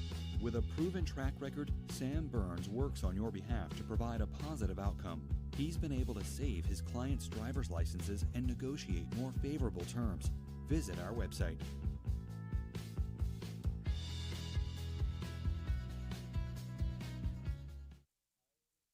So many local businesses trust Wizix Technology Group when it comes to their office technology. Wizix is a full-service, locally owned company with exceptional service, supplies, and support, which guarantees quick delivery and response times. Copiers, printers, scanners, business phone systems, EV charging, document management, and more.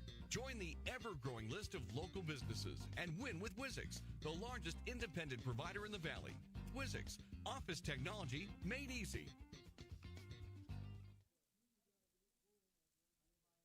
Potters fans want to keep restoring and renovating historic McBean Stadium? Now you can become a member of Friends of McBean. Annual membership start at $50. Become a member now at friendsofmcbean.org. This job is the Esplanade Turkey Creek phases 4 and 5.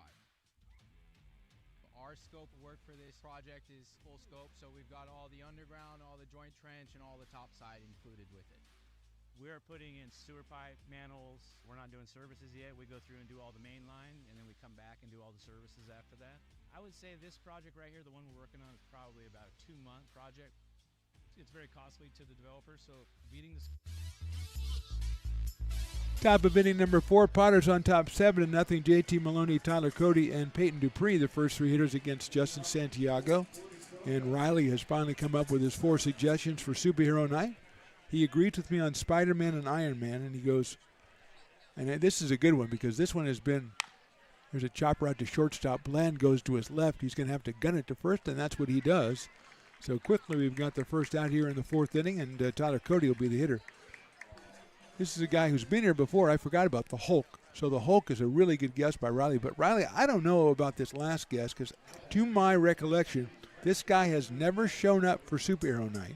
He's too big for Superhero Night. He is, in fact, Superman. I know it's in the name. Superman, you'd think he'd be at Superhero Night, but he's never been here, like Batman has never been here, but that's okay because is he a superhero? I don't know. Does he have any powers? I don't know. But Superman has many powers, and he has never come. Now, maybe he goes to Superhero Nights in the bigger cities. Maybe he's only like Chicago, New York, L.A., that kind of thing, San Francisco, Galt, that kind of thing. But okay, so now we have our lineups: Hulk, Spider-Man, Iron Man, Superman, Spider-Man, Wonder Woman, Captain America, Iron Man. So it's between, we have 2 the same, but the 2 different: Hulk and Superman against Wonder Woman and Captain America. Okay, we'll see. Hulk is a really good one because he has been here before. That's hit high up in the air and foul out of play by Tyler Cody, who struck out back in the 1st inning. Santiago threw 3 1/3 with 5 strikeouts. He has allowed a walk and hit a batter. And he faces the right fielder, left-handed hitting Tyler Cody. Misses inside at 90 miles an hour. Tyler is out of Cosumnes River College. Another member of the Big 8 Conference, along with AR and Sierra, Delta, Modesto, Diablo Valley, and Sac City. I'm probably forgetting one. 3-1. Inside, ball 4. I think that hit him. So he will go down to first. Will Mr. Cody. And Peyton Dupree will be the hitter. Dupree was hit by a pitch his first time up. That was another one of those breaking balls that just kept breaking for Justin Santiago. The other batter hit was a fastball that kept tailing away to a right-handed hitter, which was Mr. Dupree. Hit him on the hand. And good to see that Peyton is okay and didn't get any injury or anything from that, because he certainly could have. Outside, nice play by Mason Belding to keep that one in front of him. Dupree comes from Sierra College.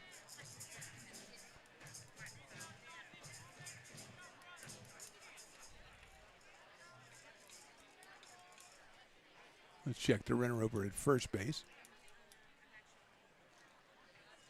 Throw another breaking ball, missing 2-0. Hasn't that exact command of that pitch. He's thrown it for a strike a couple of times, but has missed probably an equal number of times with it. And it's 2-0 on Dupree. Right down the middle of the strike at 91. Gavin Delaney, the catcher, waits on deck.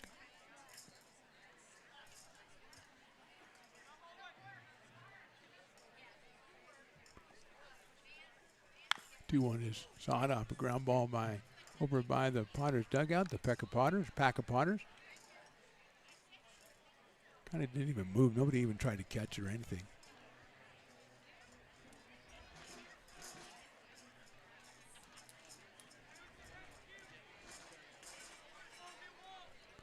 Runs it to 2-2. Fouls that one off over the screen. 2 balls and 2 strikes on the Taco Tuesday. Also a Brews Day, and we have many people taking advantage of both of those specials. Taco Tuesday to my left and Brews Day to my right. Although happy hour is officially over finally, but we still got $4 off Loomis Basin. And reaches out and pokes that one, spoils it off, so he gets another chance at 2-2.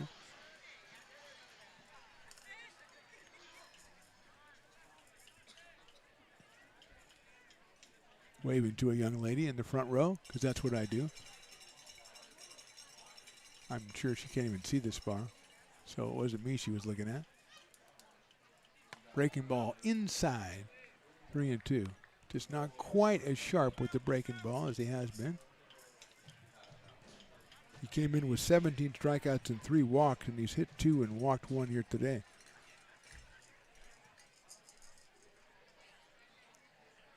Swing and a miss. Came back to blow him away on a fastball at 91. 6 strikeout for Justin, and that will bring up Gavin Delaney, the catcher. Whitney High School product, committed to Cal Poly SLO. He flied to right his first time up, so 0-1. He's acquitted himself nicely behind the plate so far, throwing out 1 runner. Blocking a couple of potential wild pitches. He's got a runner on first and 2 outs here in the 4th. That one is in there for a strike. Took a little bit off that one.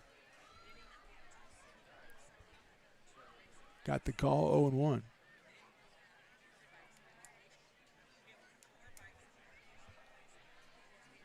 Jordan Georgeson prowling around up here. Same pitch and same result, although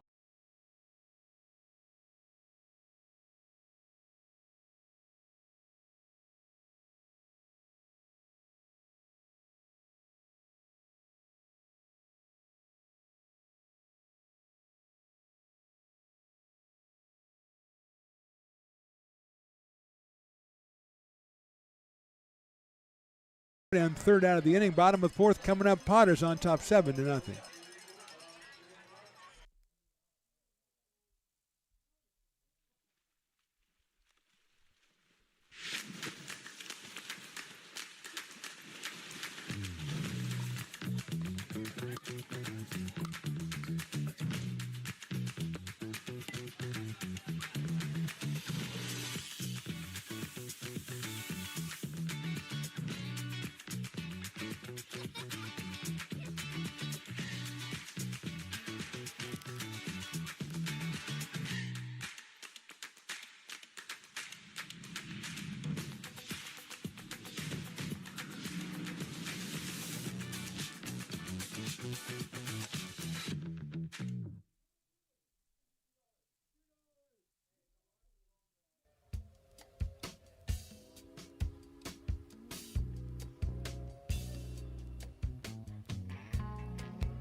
Lincoln Potters Baseball. Placer County's best-kept secret is back for another exciting summer at historic McBean Stadiums. Loaded with fun for the whole family, local beer, wine, and eats. Fireworks, giveaways, theme nights, kids zone, and more.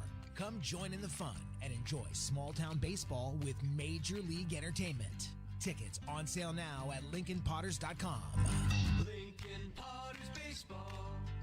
Come on out and join in the fun. Bottom of inning number 4, Blake Andre back out on the mound for the Stonecutters. He relieved Noah Warner in the 3rd inning. Warner went 2+, 5 hits, 6 runs, 4 earned, 3 walks, and 2 strikeouts. And Andre has come on. And he'll face Perrin Bland, Ryan Jackson, and Luke Euler. 2, 3, and 4 for the Potters. Bland check swing, and it is a ball. He singled in the 1st and walked in the 2nd, so Perrin is 1 for 1. Came in hitting an even .500 for the summer. And he takes inside on that one, 2-0. Andre right around 81, 82 with the fastball. The left-hander from Sierra College. Delivers 2-0, and it's in right back up the middle, going to his left. The shortstop, great play to first base. Did he get him? That's J.T. Maloney, and makes a wonderful play at short and throws on the run for the out. So Bland is retired on an excellent play by J.T. Maloney at shortstop. Munguia with a nice stretch over at first as well. Give him his props. 1 out, and here's Ryan Jackson. Sacrifice fly in the 1st and a strikeout in the 2nd. Ryan with his 8th RBI of the summer. He does have a home run and came in the game at 400 out of El Cajon, California. Takes that off-speed pitch outside, 1-0. Luke Euler moves into the on-deck circle, the Potters' 3rd baseman. Jackson today is out in left field. High pop-up right side. Right fielder Cody chasing it into the bullpen, and he won't be able to get there. Whole bunch of Potters down there as they are probably starting to get ready another pitcher, although Santiago hasn't thrown that many pitches. Last time I think he was up around 80. Or was that Valentine? That was Valentine around 80.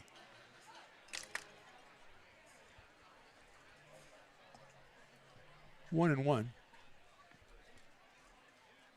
Check swing, and it's no swing, according to the first base umpire. I like the way that umpire asks for help. He just holds up both hands like he's asking for a prayer. He goes, hey, offering him something, and he gets the safe call. He fouls that one off. Might have got a piece of Delaney behind the plate. So it'll go to 2-2 now on Ryan Jackson.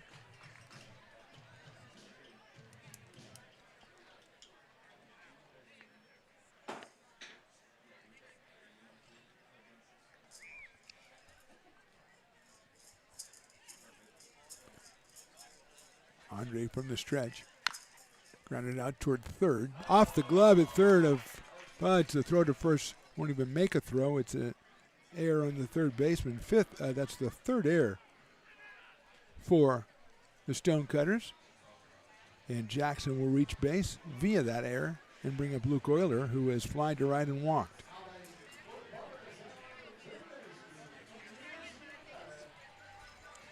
Not a problem, I don't think, with the sun, because that is not shining on the left side of the field as it usually does for about the first 2 or maybe 3 innings, but that is, we're all in shadows now except for a couple of patches here and there.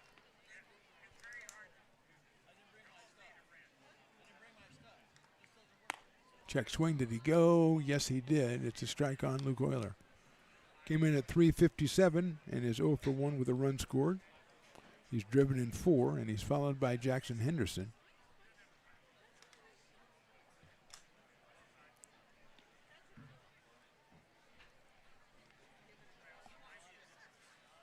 That one is a little bit too high, 1-1. Jackson getting a good lead over at first. Andre showed a pretty good move last inning. So I would be surprised if he doesn't try it out on Mr. Ryan Jackson. Munguia holding him on over there at first base.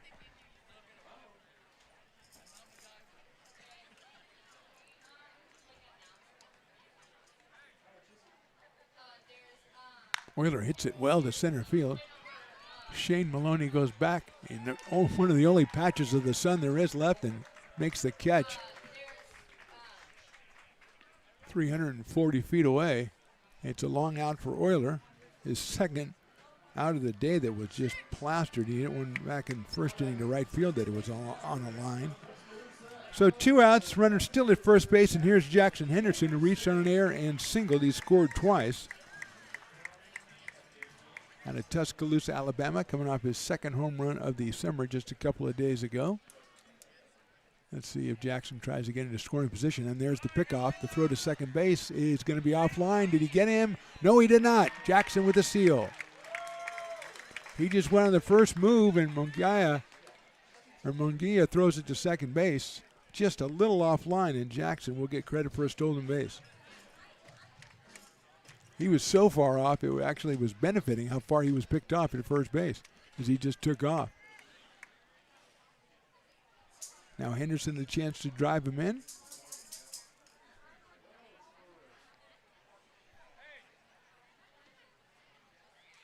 Jackson takes a strike. 0-1. We're in number 26 in the outer blue and orange uniforms the Potters are sporting tonight. Kind of a midweek uniform look. Henderson takes it. Recoils from that one. It's inside 1-1.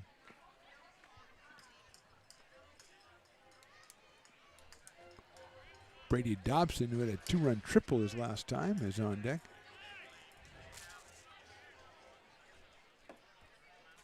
Henderson, 1 ball, 1 strike. There goes the runner. The pitch is inside. The throw to third is in plenty of time, and he is safe. The tag missed at third by Kobe Pudge, and he is livid over there as that was gunned. I'll tell you, Delaney behind the plate, man, he just gunned that one down to third. Jackson, admit it, folks, I thought he was toast. But the tag missed, and the call safe. And the catcher's going to go out and talk to the pitcher, just kind of commiserate, I think, over that one. I thought I had him. I thought you did too. Okay, thanks. Let's pitch to Jackson Henderson. The pitch was called a ball, so it's 2-1 on Jackson. Ryan Jackson, that is, a couple of stolen bases in this inning.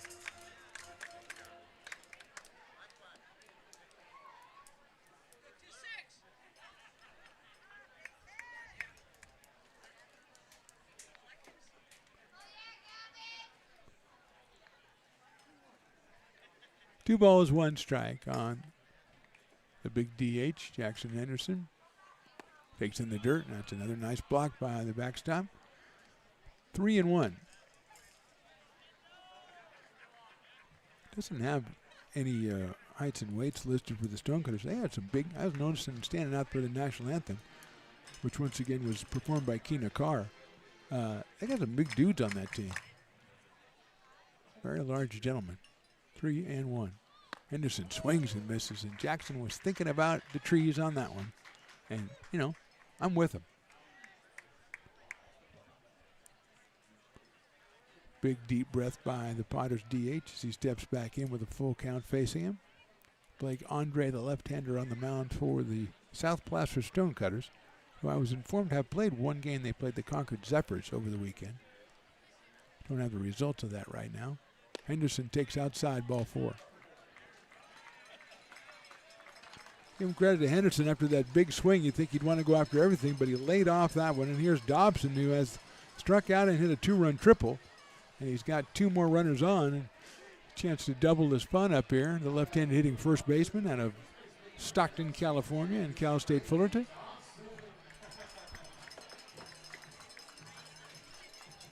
Stonecutters getting another hurler warmed up very quickly down there in the bullpen. Swing, and he did go for it, so it's 0-1. 0-1 on Brady Dobson. Comes in at 385. The great Jake Frederick hanging out outside for a ball.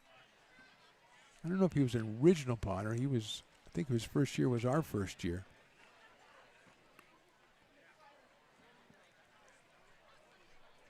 1-1 now on Brady.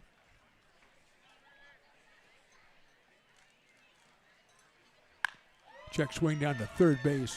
Scooped up by Budge across the diamond. He got him at first. So Potters don't score. We go to the fifth. They're on top, 7-0. Buy a personalized brick for you, your loved ones, or your business, and show everyone your commitment to Lincoln baseball. Framed and engraved by our own Lincoln High Ag program students, your brick will be featured on unique movable brick walls. Find your name in the stadium entrance for the 2024 and 2025 seasons. Then visit your brick in its permanent home inside the stadium. Bricks can be purchased here for $250. Get it now at friendsofmcbean.org. I'm Bill Spear, North Valley president of Five Star Bank.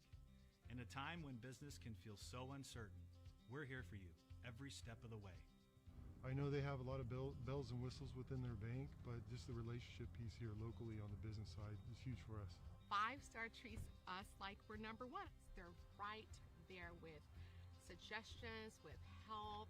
So I have to bank with people that have our mission in mind. We're 5 Star Bank. How can we help you? Hi, Bill Evans, President of the Placer County Association of Realtors. We're in the store, our conference facilities, an amazing team helps keep together an amazing organization, and we thank them all. This organization can't do what it does and can't run the way it runs without the help of so many members volunteering their time. The success of the Placer County Association of Realtors is largely dependent on our active volunteer members to help our organization and industry. The work of our committees greatly impacts our ability to champion efforts across the board and giving back to the Placer County community wherever we can. Like all service organizations, I wanted to serve. And getting involved with the affiliate committee was the perfect way to do that. I love being able to serve my community with my business friends and other leaders and give back to those who are in need. Top of inning number 5, it'll be Shane Maloney for the Stonecutters, and he is the first batter in the Farmers' 5th inning, so it'll be half off Farmers if the Potters can manage to retire Shane Maloney, who struck out his first time up. He's followed by Gavin Munguia and Gavin Teets. He fouls one off. Shane Maloney, the hitter. He is the Farmers' batter. And I just found out that Friday, as I said, Portuguese Heritage Night, but also Potter's Straw Hat Giveaway. So I don't know if it's the first 500 or until supplies last. I'm not sure of that, but I know the Straw Hats are not those. They're good. I got one last year. Check swing. It is down low for a ball. So that, I mean, it's Portuguese Heritage Night, so it's going to party anyway. But if you have a new straw hat, forget about it. You're partying on a Friday night with a new straw hat of the Portuguese Heritage Night, the Potters. It sounds like a Mad Lib, but it's not. It's a great night. Fouled off again by Shane Maloney, the center fielder. 1 ball and 2 strikes.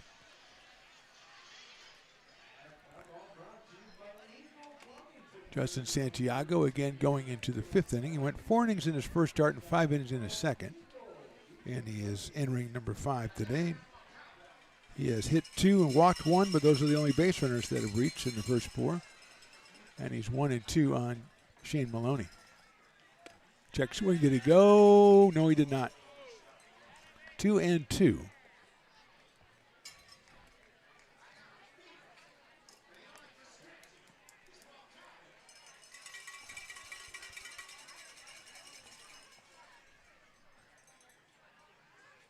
That's called strike 3. So half off of Farmers, $4 off Loomis Basin. They just keep piling up, Riley. And we got the Dueling Dogs batter coming up in 2 more batters. It's getting crazy. So here's Gavin Munguia. He struck out back in inning number 2. Coming out of Folsom Lake College. He is the first baseman tonight for the Stonecutters. Chopper, slow chopper out toward short. Going to be cut off by the third baseman, Euler. Guns it across the diamond for the out. Impressive play by Luke Euler for the second out. And here comes Gavin Teets. And we could have like 7 different beer specials going on at the same time. He's the Dueling Dogs batter. We've already got Farmers. We've already got Loomis Basin.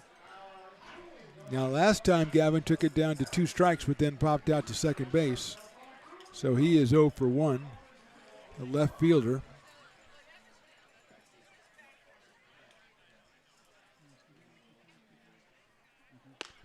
So Dylan Schmidt looks like is the Potter warming up in the pen. We'll be taking over in the inning number 6. And there's a lot of dogs barking, or else Willie's got 2 or 3 mixtapes going on at the same time. Chopper it out toward Euler. Euler with a big hop on that one. Luke across the diamond, and that's another great inning for Justin Santiago. We'll go bottom of inning number 5. Potter 7, Stonecutters nothing. Potters fans want to keep restoring and renovating historic McBean Stadium? Now you can become a member of Friends of McBean. Annual membership start at $50. Become a member now at friendsofmcbean.org. When it comes to your home's maintenance and repairs, Jeffers Resource Group has you covered. Our handyman services offer a comprehensive range of expertise, from minor carpentry to drywall, electrical and flooring for property managers, landlords, and renters alike.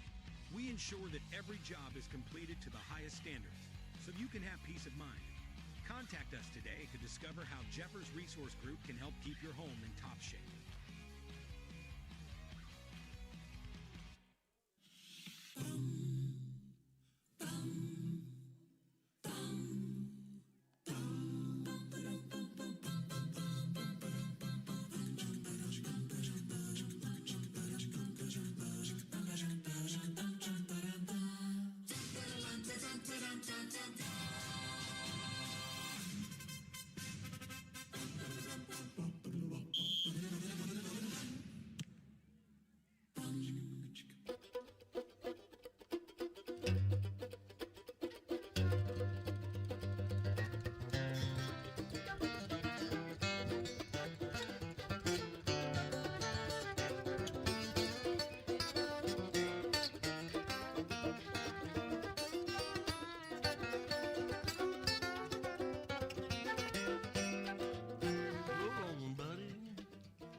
You are Laborers Rising.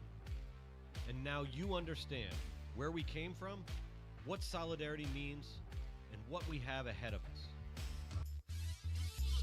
Bottom of inning number 5, Blake Andre still out there for the Stonecutters. The left-hander will face Carson Moore, Mason Belding, and Mays Madsen, 3 left-handers, so convenient for him. Carson has a couple of singles and a couple of runs batted in tonight. And he takes a beautiful breaking ball in there for a strike. 0-1 from Blake Andre. Potter's up 7-0. 1 in the first 3 and the second 3 and the third. Andre shut him down in the 4th, even though they had an error and a walk in the inning. That's a ball.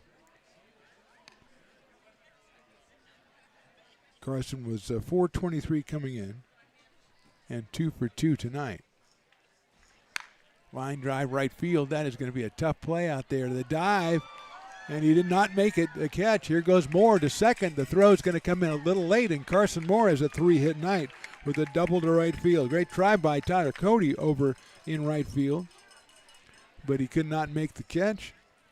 And Moore is in with a double, and actually good play to keep that a double because it goes all the way to the fence, and Carson's going to have himself a triple. So here is Mason Belding, who is an RBI double and a strikeout.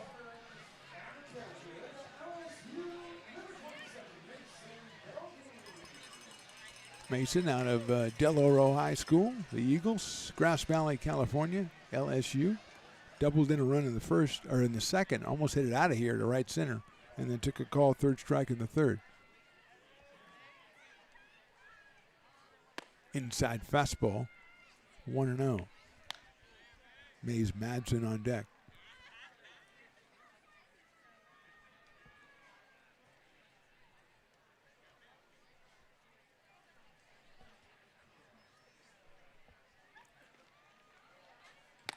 Mason takes outside for a ball. Kind of think maybe after four and a half innings, the rush on tacos is abated a little bit, Riley. So maybe you can sneak in there now. $2 tacos is a formidable obstacle to getting in there. I think maybe there's a little low. Look out, Mason. That's inside 3-0.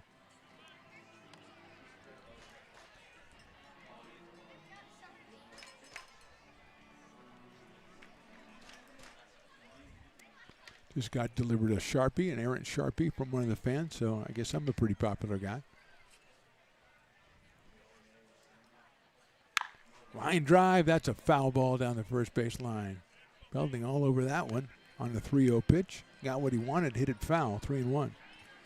Activity in the Potters pen. As we said, Dylan Schmidt warming up, but Santiago on the 5th inning didn't throw more than 7 or 8 pitches.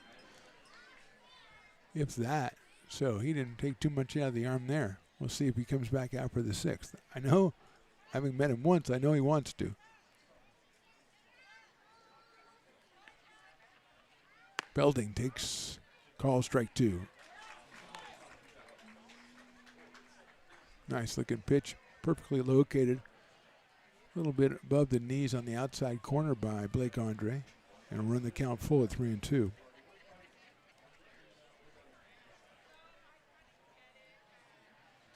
That's inside, and Belding takes the base on balls. So 2 on, nobody out for the Potters. They got the first 2 runners on in the first. They got the first runner on in the second, and the first 2 runners in the third. And the fourth, the second runner, and then first 2 runners here. And now we're going to have a meeting at the mound. It might have reached the end of Blake Andre's pitch count here. Early in the season, we're going to get a new pitcher for the Stonecutters. We'll be back with that new pitcher after this on the Stones Broadcast Networks. American River College is a top-tier community college sports program that provides student athletes with the opportunity to thrive both athletically and academically. ARC Athletics is currently ranked 5th in the state and 2nd in Northern California. With over 19 sports programs, our athletes compete with the region's best athletes. Our diverse and dedicated coaching staff helps athletes develop the skills necessary to compete at the next level. Start your community college athletics journey with us. American River College, Sacramento's best athletic program. Go Beavers.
Our new pitcher in the bottom of the 5th inning is Zach Ledzinski out of American River College. He'll come on to face Mays Madsen with 2 on and nobody out. Andre, 2+ innings, 2 hits, a run. Walked 2, struck out 1. He is responsible for the 2 runners on the bases right now as Madsen gets ready to approach. Ledzinski wraps up the warm-up tosses. Big right-hander, wearing number 34 for the Stonecutters. And we get the nod from the catcher. We're ready to go.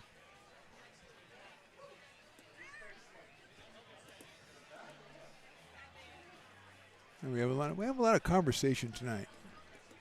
Should have a batter up there. Matt says, "Come on, let's go." Umpire waves him in. Mays, kind of strolls up to the plate. Got 2 on and nobody out. He tried to bunt back in the second, was thrown out by the pitcher, then hit a sharp grounder that the first baseman, Munguia, handled back in the third. So Mays is 0 for 2. Got a pair of RBIs on the season, came in at 250 for your Potters. And he's up here with 2 on and nobody out. Pudge is even with the bag at third. First pitch looked pretty good, but it's a ball. At 86 miles an hour by the right-hander. Warner started, went 2+, and Andre, he has gone 2+. And now Ladizinski. Pirates have Santiago, who's gone all 5 innings. That is a strike. Right at 87 for Ladizinski. Warner was about 86 or so tops. Andre 82. And now Ladizinski comes in, hits 87 with his second pitch. And evens the count at 1-1. Jordy Lopez waits on deck. There goes the runners. The pitch is outside, and there's no throw for Delaney behind the plate. It's a double steal. And Mays Madsen now, a couple RBIs sitting out there for Mays. He could double his season total.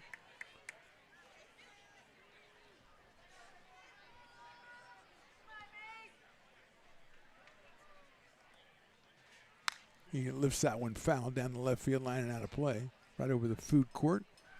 Evens the count at 2 balls and 2 strikes.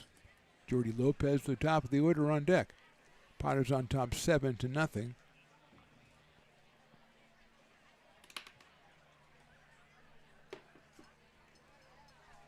We are in the 5th.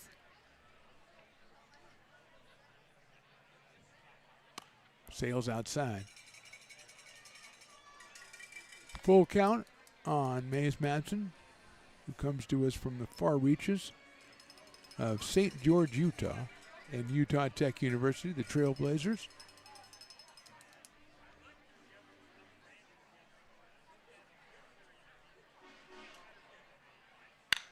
Sharply hit to the right of shortstop. Diving stop by Maloney. Pops out of his glove. It's an RBI infield single, and the Potters lead it 8-0.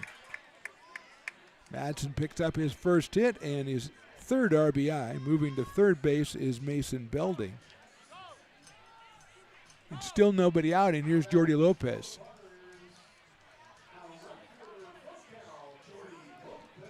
Lopez has walked, singled, and flied to center.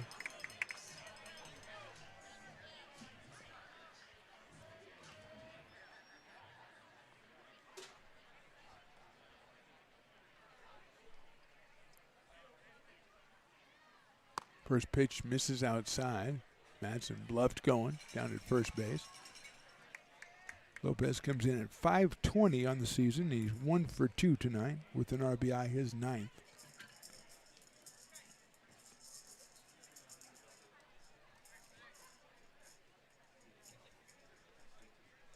There goes Madsen. The pitch is slashed foul down the left field line. Third base coach had to do a little jump up in the air, so he got nutmeg down there. 1-1 on Jordy with Perrin Bland to follow. Good place to get a beer bar down the first base line. Seeing a lot of activity with all the specials going on. Still the 5th inning, so Farmers is still half off.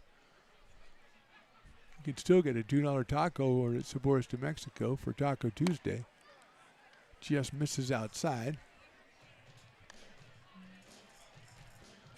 2-1 now on Jordy Lopez. Potters tomorrow off, and then 3-game set with Peloteros starting Thursday, 6:35 first pitch. There goes the runner, and it's slashed in the left field for a base hit, and here comes Madsen. He's going to score easily as the ball goes almost all the way to the fence. Lopez has a 2-run double, and the Potters put their 10th run up on the board. 2 more RBI for Jordy Lopez. He now has 11 on the season. Madsen was going on the pitch, so there's no way he's stopping. Potters now with 9 hits and 10 runs. And here's Perrin Bland.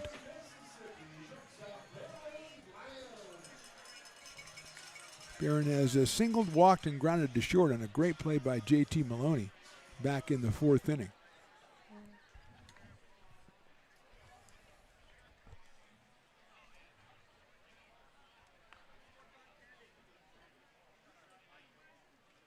Fastball is a ball, 1-0. Also want to shout out Riley Griffin, who threw out her first pitch today. She's an U14 softball pitcher, but she went overhand for the first pitch, and she just threw a bullet. Went all the way back to the screen because I think it caught the catcher by surprise. Bland chops it down to third.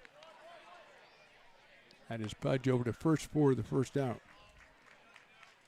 Staying at second base is Javi Lopez, or Jordy Lopez. Javi Lopez would probably stay at second base too. But Jordy definitely did. And here comes Ryan Jackson.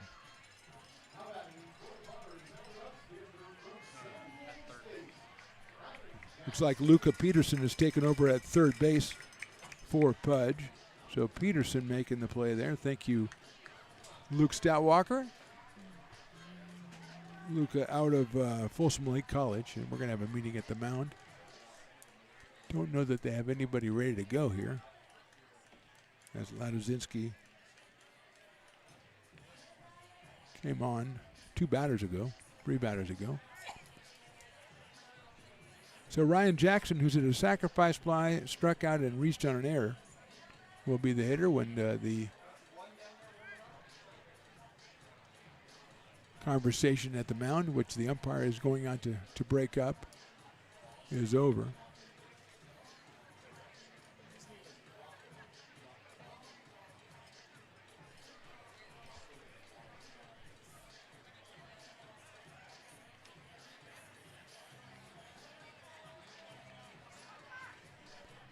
So we have concluded all the conversation. It's ready for some more baseball. Ryan Jackson came in at 400. His RBI in the first inning was his 8th of the summer. He's got a runner at second and 1 out here now in the 5th inning.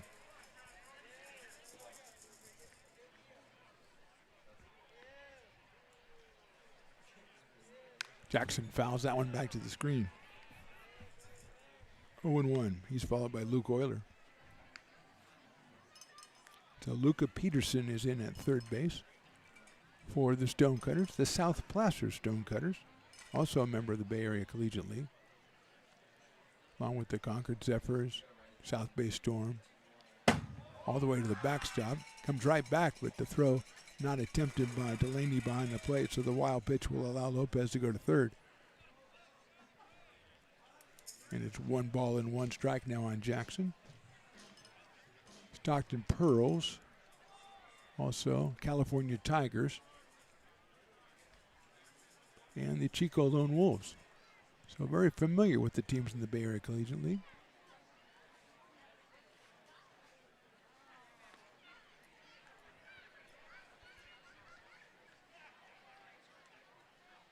Swing and a miss. 1-2 on Ryan. Jordy Lopez down at third, 1 out here in the 5th. Piper leading a contingent of Lincoln FC footballers as he tries to sell the 50-50 wrap. We already have a pretty good number on the board. In the 4th inning, we had a good number on the board. Look out, Ryan Jackson, it's behind you. Look out behind you, Ryan. 2-2.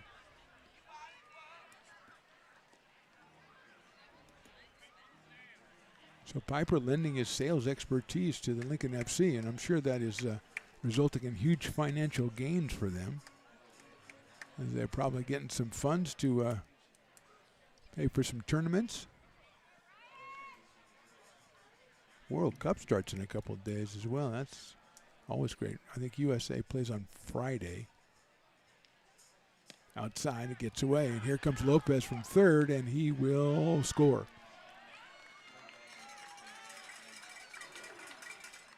4th run of the inning for the Potters. They lead it now 11-0. Jackson, a 3-ball, 2-strike count. Lopez's 2nd run scored of the day. He's got 2 hits, 2 RBIs, and 2 runs scored.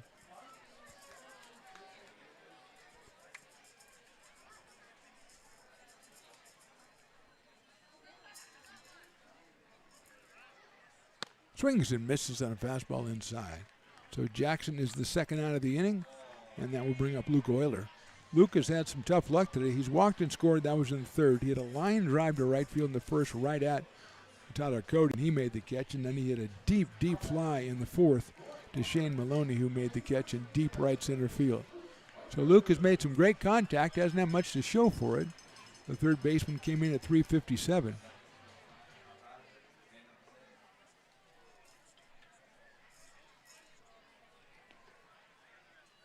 Breaking ball, held up.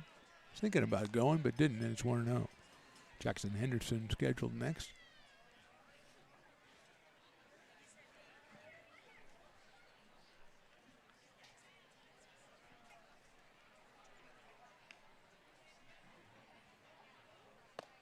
That one is low, so 2-0. Back here Thursday, 6:35. Peloteros the opposition. On Stone's Broadcast Networks on YouTube, Lincoln Potters Baseball on YouTube. Like them, subscribe to them, don't miss a game.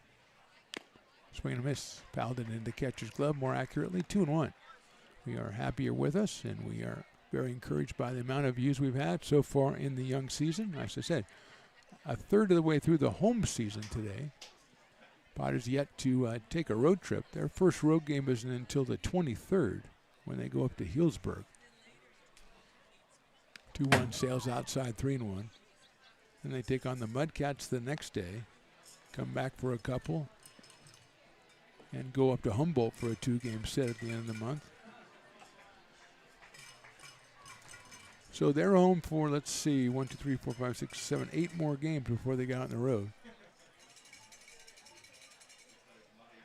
And this is a nice place. Well, you want to be home, but I mean, look at the crowd out here. It's a great night, perfect weather. 3-2 pitch. Hit sharply out at the second on a hop. Yama gets it and throws it to first base. And Euler is retired, but the Potters score 4 times. In the 5th, we go to the 6th. They're ahead 10-0. Hey, baseball fans, you may have noticed our scoreboard goes out from time to time. You can help us get a new one. Give $20 and get a chance at winning 2 tickets to some of the region's biggest events, like the Outlaw Festival with Willie Nelson, Bob Dylan, and John Mellencamp, a Sacramento Kings game, or Ringling Brothers Circus. All proceeds benefit the Big Swing Capital Campaign. You can buy now at friendsofmcbean.org. Hey everyone, this is Alex with the Downtown Lincoln Association. We're super excited to kick off Lincoln Loves Local, a new campaign designed to spotlight amazing businesses that make Lincoln so unique. We partnered with Dalila from UN Social Agency to create short, high-quality videos that help boost your visibility and reach right here in the Lincoln community.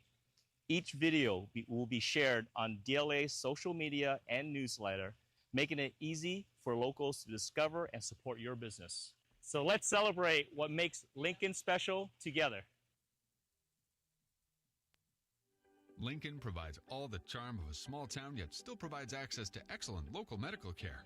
At Lincoln Urgent Care, you can find expert services and a compassionate staff available 7 days a week. Our friendly front desk staff will welcome you when you come into our brand new facility. Your wait time will be minimal at our walk-in clinic, unlike the emergency room. From broken bones and lacerations to allergies, flu shots, and illnesses, we treat a variety of urgent medical conditions. What sets us apart is not just our central location in Lincoln, but the convenience of our extended hours, including weekends. We've become Lincoln's first choice for urgent care because we treat patients of all ages for a variety of conditions and take most insurances. We're proud to be an approved provider for veterans and welcome in our military patients. From our family to yours, we're here when you need us.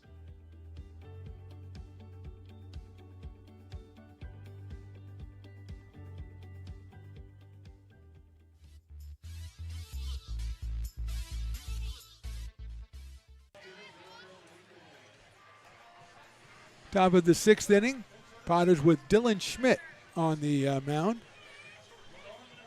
Looks like Ramon Castellanos will be the first hitter. So Castellanos will take over for Colby Pudge. Roman is out of Rockland High School, committed to Sierra College, and he's making his first appearance here. And he takes outside from Dylan Schmidt. Colby was 0 for 1 while he was in there with a walk.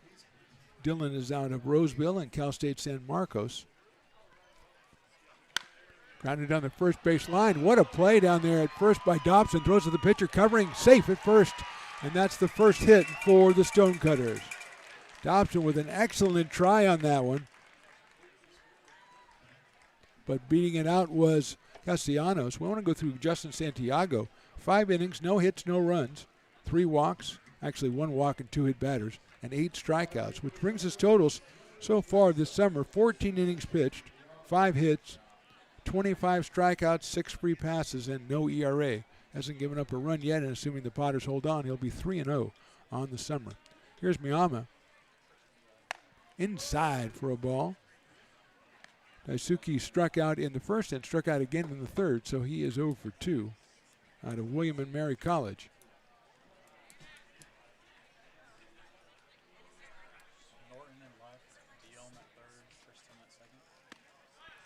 That is a strike. Looks like Jackson Norton has taken over in left field.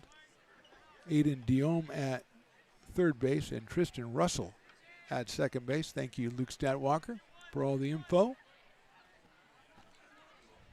Miyama with a 1-ball, 1-strike count. And that is strike 2 call. JT Maloney to follow for the Stonecutters, who've got their first hit from pinch hitter Roman Castellanos.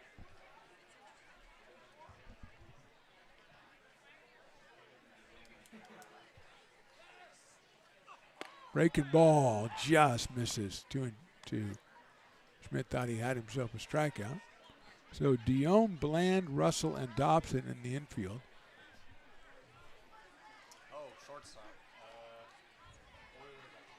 So they move Luke Euler over to short, and Bland is out. So it's Diome, Euler, Russell, and Dobson. So Mason Belding behind the plate, and Jackson Norton is in left, Madsen in center, and Jordy Lopez in right. And that's called strike 3. Third time for Miyama on the called third strike, and with 1 out, we'll go to JT Maloney, who's popped to first and grounded to short. No, we've got a pinch hitter again. That's Charlie Wagner. Charlie out of Sierra College.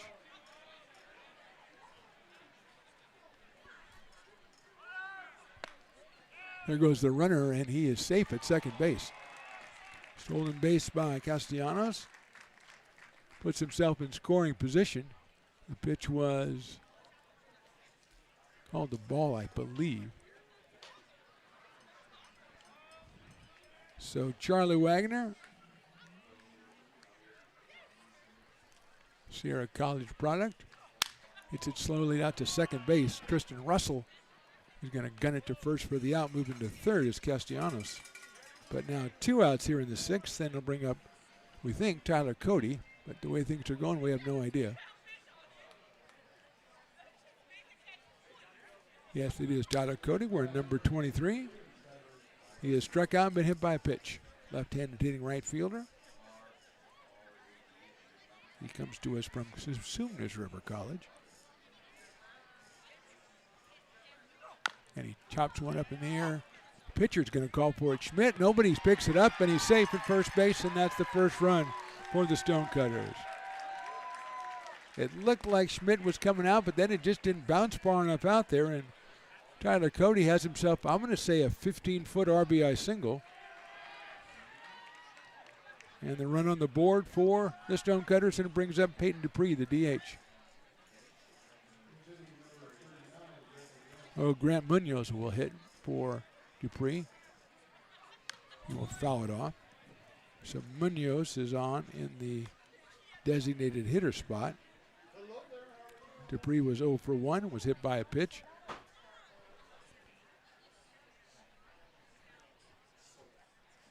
Willie got the last tacos. Suarez to Mexico brings Willie. What a beautiful thing. The last taco in the whole place, and he brings it to Willie. Fantastic. You guys can pack it up then. So Munoz takes outside, gets away, and down to second base will go Cody. So they're out of tacos. They have other stuff. I'm not saying they don't have other stuff, but they made sure Willie got his.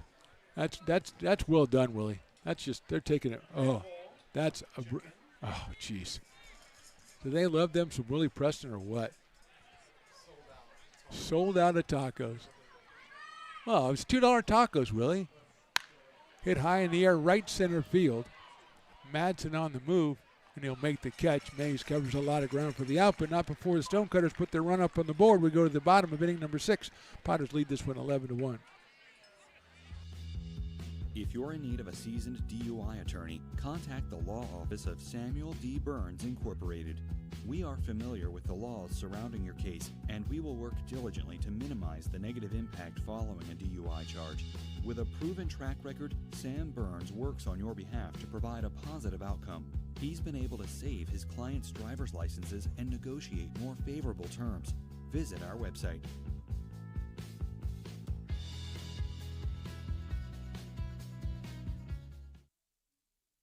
So many local businesses trust Wizix Technology Group when it comes to their office technology. Wizix is a full-service, locally owned company with exceptional service, supplies, and support, which guarantees quick delivery and response times. Copiers, printers, scanners, business phone systems, EV charging, document management, and more. Join the ever-growing list of local businesses and win with Wizix, the largest independent provider in the Valley. Wizix, office technology made easy. Hey, Potters fans, want to keep restoring and renovating historic McBean Stadium? Now you can become a member of Friends of McBean. Annual membership start at $50. Become a member now at friendsofmcbean.org. This job is the Esplanade Turkey Creek phases 4 and 5. Our scope of work for this project is full scope, so we've got all the underground, all the joint trench, and all the top side included with it. We're putting in sewer pipe, manholes. We're not doing services yet. We go through and do all the main line, and then we come back and do all the services after that. I would say this project right here, the one we're working on, is probably about a 2-month project. It's very costly to the developer, so beating the schedule is very important, more important than most projects. It's got a lot of groundwater, so we've got an extensive groundwater pump system in place. It's just cool to be a part of the built environment and know that for the next 100 years that people are going to use and enjoy what we've created here today.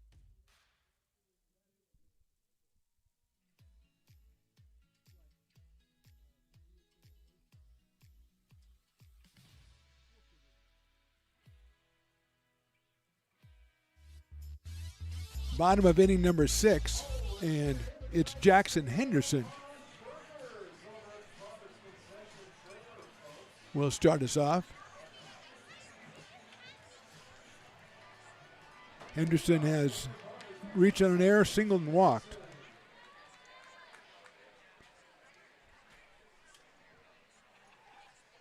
That one is hit out to right field and hit pretty well, going back in right field, and it is gone.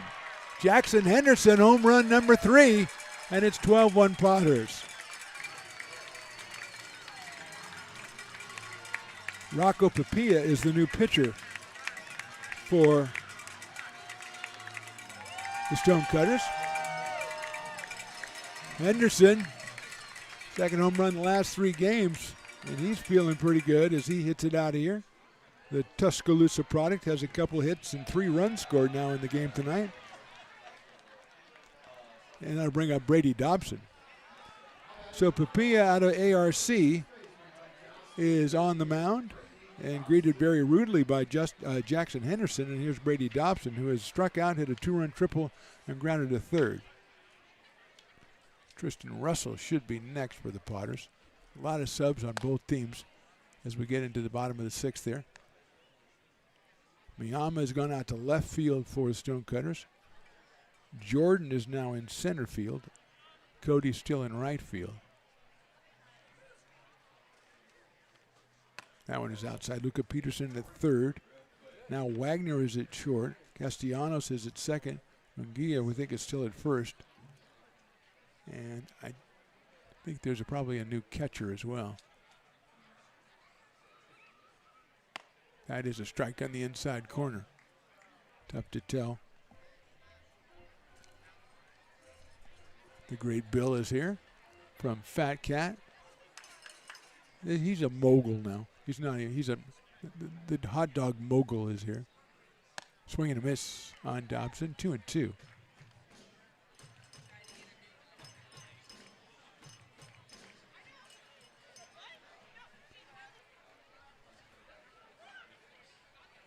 Jackson Henderson with the home run to lead off the bottom of the sixth. The opposite field home run. Dobson takes outside.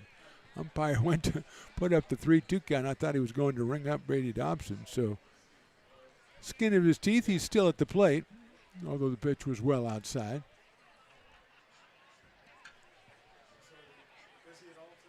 Fouls that one off.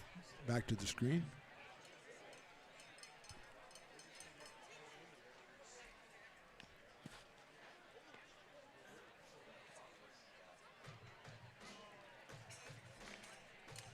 We're going to have the umpire talk to Stonecutter.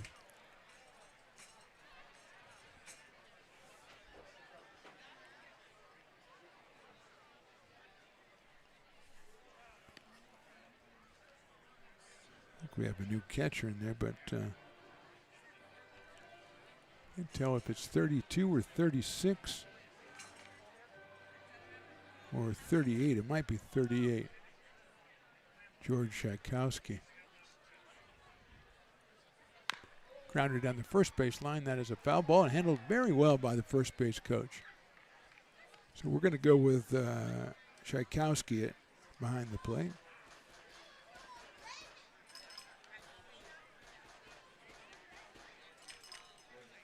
Out of Emmanuel University.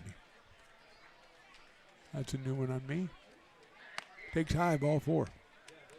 So Dobson works the walk. He'll go down to first base, and first time we will see Tristan Russell tonight, taking over for Carson Moore, who had a tremendous night.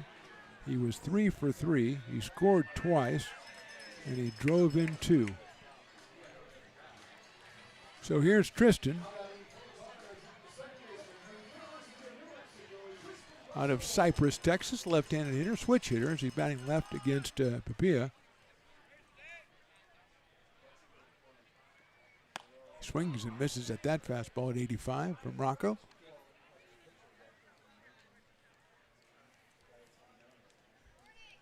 Oh and 1. Mason Belding scheduled next. Potter's catcher. Russell takes that one, looks it all the way in. It's outside for a ball, 1-1. Day off tomorrow, then a 3-game series against Peloteros, including Portuguese Heritage Night on Friday and Fireworks and Superhero Night on Saturday. Saturday, a 6:05 first pitch. To accommodate those fireworks, fouled out of play by Tristan Russell. And if it's the way the first 12 games have gone, we're going to have some great crowds out here this weekend, getting ready for PEL play starting on the 16th. Now it'll be a weird midweek series, Tuesday, Wednesday, and Thursday, but you should make plans to get out here at least one night. That's going to be high caliber baseball at McBean. Russell takes down low.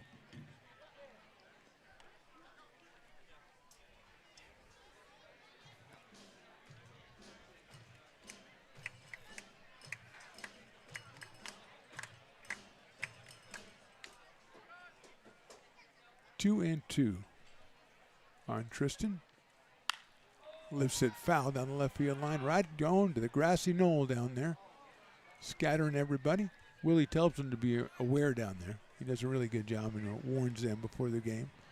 Ball's coming at you down there, you got to be ready for it. He didn't say it exactly that way. He couches it much gentler terms.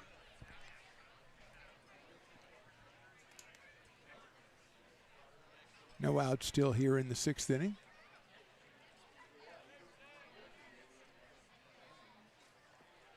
Russell hits it high in the air and pretty well to right field. Cody moving over. And what a play in right field. Comes all the way over and makes the catch. Russell's like looking out there going, what? Are you serious? Tyler Cody, the right fielder, on his horse all the way to right center and makes a great play. A couple of great plays made tonight by the Stonecutters. And that one results in Russell being 0 for 1 so far. He and Luke Euler can commiserate. They've lost about 3 hits between them because of the defense. Here's Belding. Fouls it back. Mason has a RBI double, a strikeout, and a walk. He scored twice and driven in 1. Comes up here with 1 out in the bottom of inning number 6 of a 12-1 Potters lead. Justin Santiago, another tremendous performance. 5 innings, no hits allowed. He struck out 8.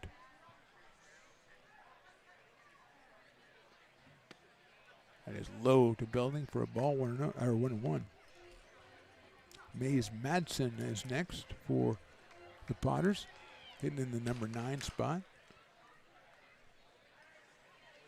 Jackson Henderson led off the 6th with a home run to the opposite field. His third, team leading third, and that one's outside. Tuscaloosa having parties tonight as that's the Henderson home run party. They always have one. They have a special celebration in Tuscaloosa for Jackson when he hits a home run. Maybe they'll put it out on Instagram or TikTok or something like that so we can all enjoy it. Swing and a miss. 2-2 on Mason Belding, and he'll take a step outside the box and think about that one for a while. Think how he can reverse his fortunes, if you will, and step back in to face Rocco Papilla, who's the 3rd pitcher. Actually make that the 4th pitcher. Swings and misses at a high fastball. Second out of the inning recorded by Papilla, and we will go with Mays Madsen. Warner started, then Andre, then Landazinski.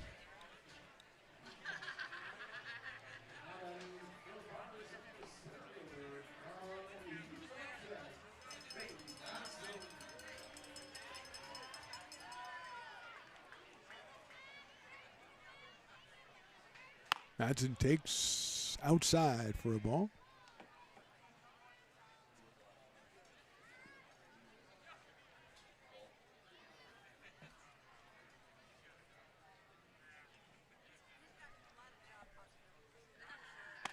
That one right down the middle on Mays. 1-1 out of St. George, Utah. Utah Tech University. Mays in center field tonight.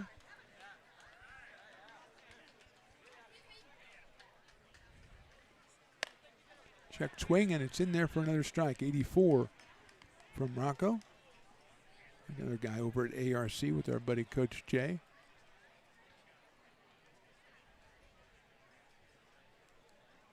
One-two pitch coming up. That's in the dirt. Good block behind the plate. Keeps him at first as not holding the runner on in a 12-1 score. Brady Dobson is that runner, getting the base on balls after Jackson Henderson's home run here in the 6th.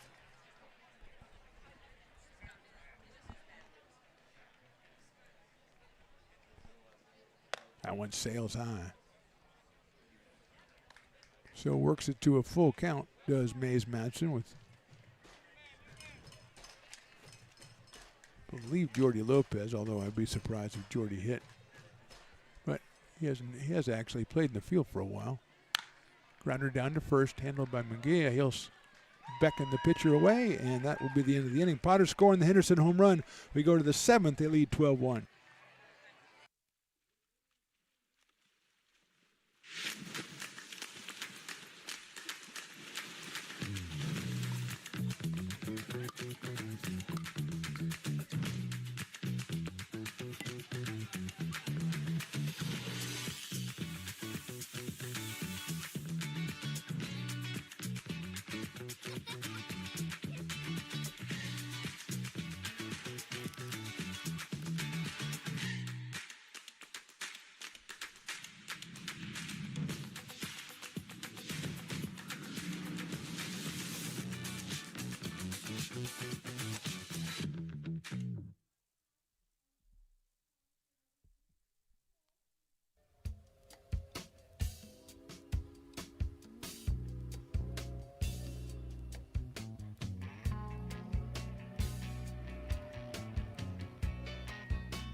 Lincoln Potters Baseball. Placer County's best-kept secret is back for another exciting summer at historic McBean Stadiums. Loaded with fun for the whole family, local beer, wine, and eats. Fireworks, giveaways, theme nights, kids zone, and more.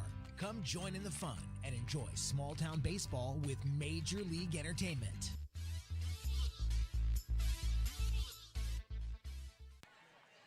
George Chakowski, the batter, the catcher. The new catcher is going to hit a foul ball back to the screen for the first strike. Dylan Schmidt still out on the mound.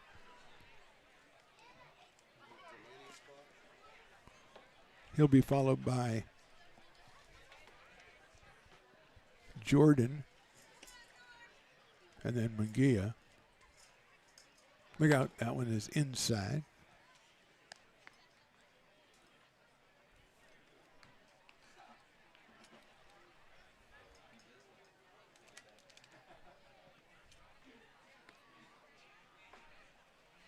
One and one. Hit out sharply to shortstop, picked up by Luke Euler across the diamond. One hop, skips by the first baseman, and safe at first. First error on the Potters tonight. And it will bring up number 10, Tyler Jordan, who took over for Maloney in center field. So he'll be up here for his first time. Tyler out of ARC. A couple of ARC products on this Stonecutter squad. Just getting their season started.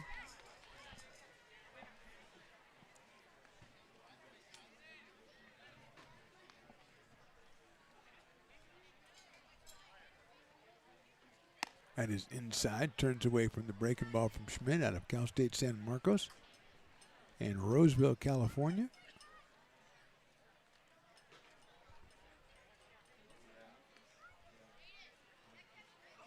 That one is a ball, 2-0.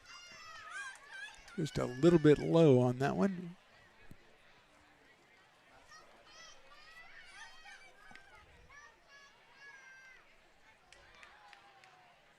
That's chopped at the plate right out the batter, so it will be a foul ball, and he'll walk that one off. Got some fans in the front row. Come on, Tyler, you got this. We're going to allow that in the McBean Stadium. I know this is Potterville, but we got some very local guys on the Stonecutter. South Placer, come on. You got to give them a little bit of leeway. Not like it's the Prune Packers, in which we would not allow that at all. Are you kidding me?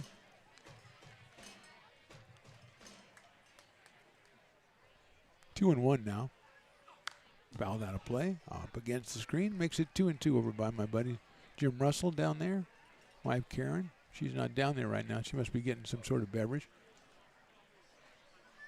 They skipped trivia to be here tonight. I wonder how our trivia team did. We've been up and down lately. Couple of good games, couple of good weeks, couple of bad weeks. Inside 3-2. That's the way trivia is. Last week was the theme was Friends, so I didn't even go. You know, come on. I don't know anything about Friends.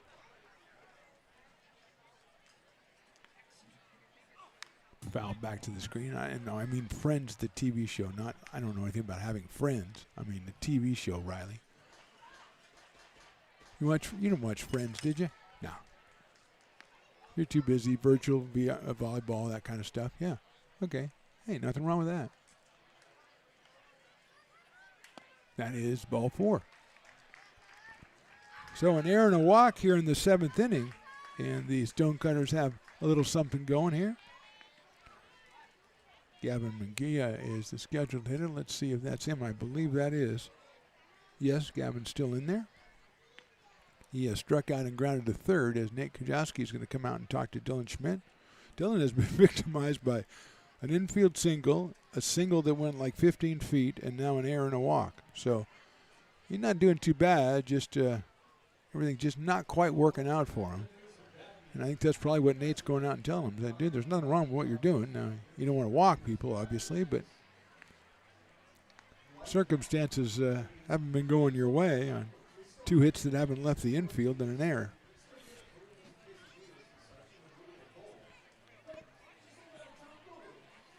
So Munguia, who's out of Folsom Lake College, is up here with nobody out and 2 on.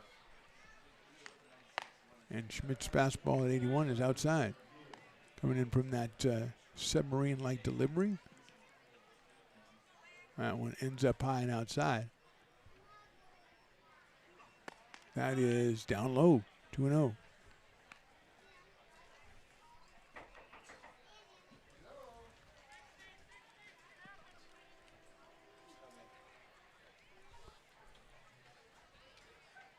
That one is swung on and fouled. Just had a sharp rap on the door, and it looks like the Fulton FC, Lincoln FC is here to give out the 50-50 prize, which I think is going to be, they look like some pretty good salespeople. I think it's going to, and Piper was working for them extensively. Outside. 3-1 now.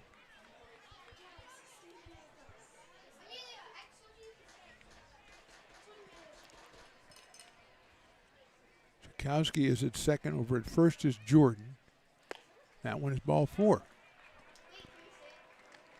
We have a bases loaded, no out situation.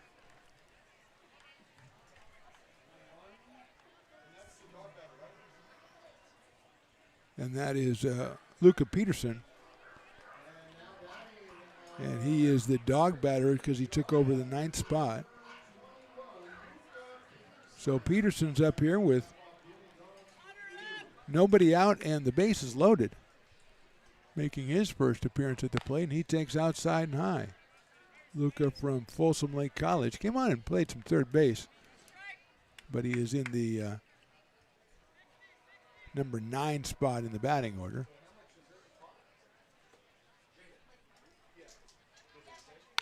Hit to third. To second for 1. They're going to go to first and pull the double play.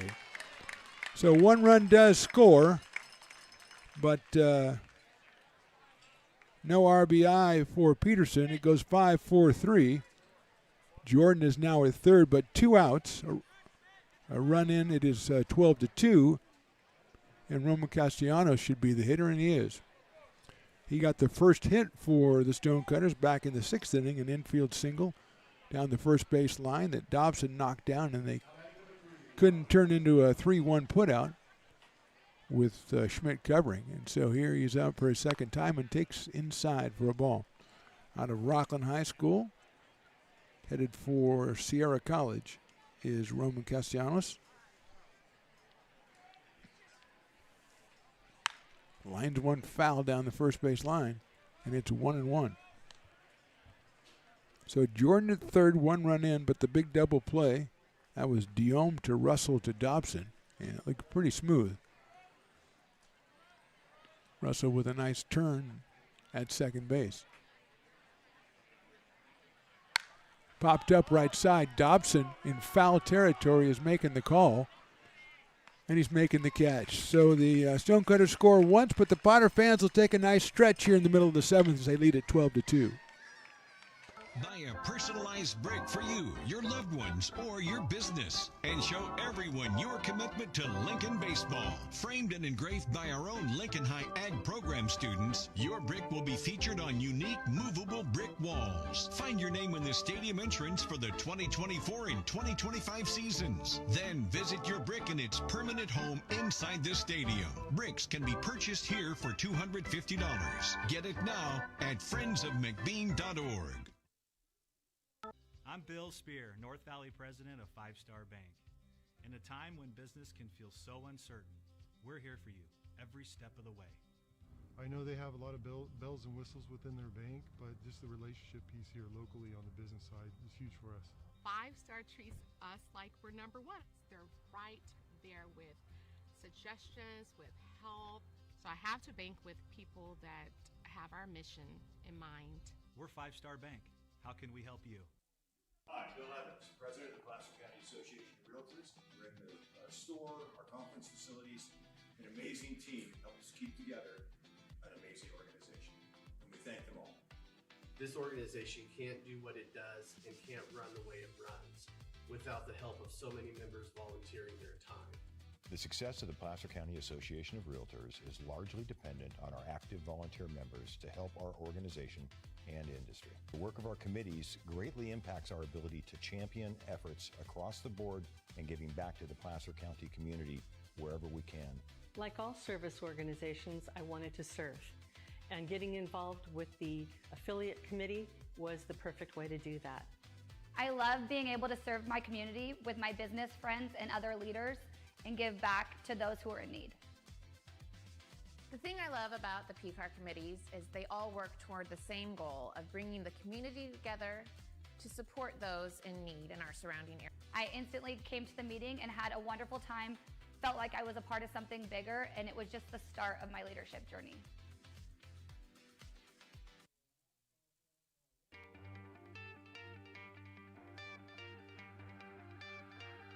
Gooseport Public House. We have sports on 10 big screen TVs, 23 beer taps with classics and crafts, a full bar with creative craft mixed drinks, live music, and most importantly, great fresh food. In downtown Roseville off Vernon Street, only 15 minutes from the ballpark. See ya at Gooseport.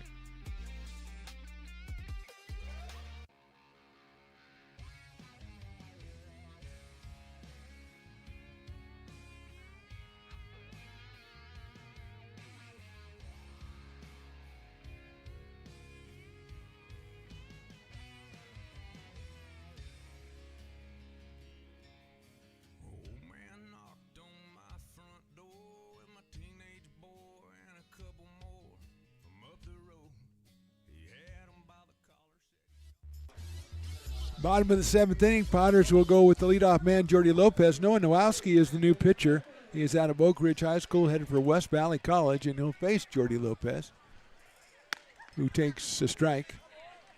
Jordy has walked, singled, and flied to center and doubled. He has 3 RBIs. He has scored 2 runs.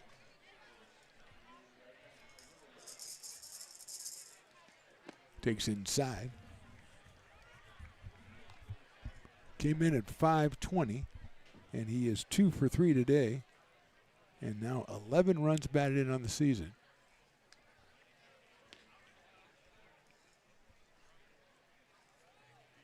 Line drive, that's a base hit. He went down to one knee, still got a base hit.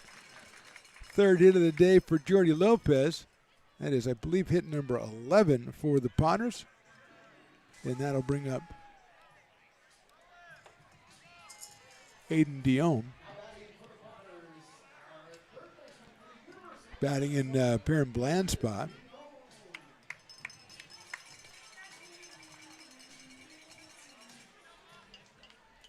So Diome, who has a couple of home runs on the season as well,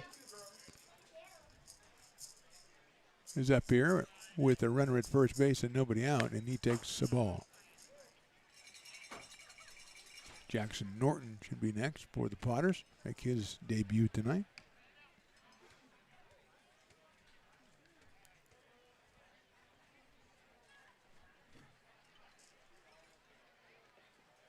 Diome lifts that one down the left field line and out of play deep into the night.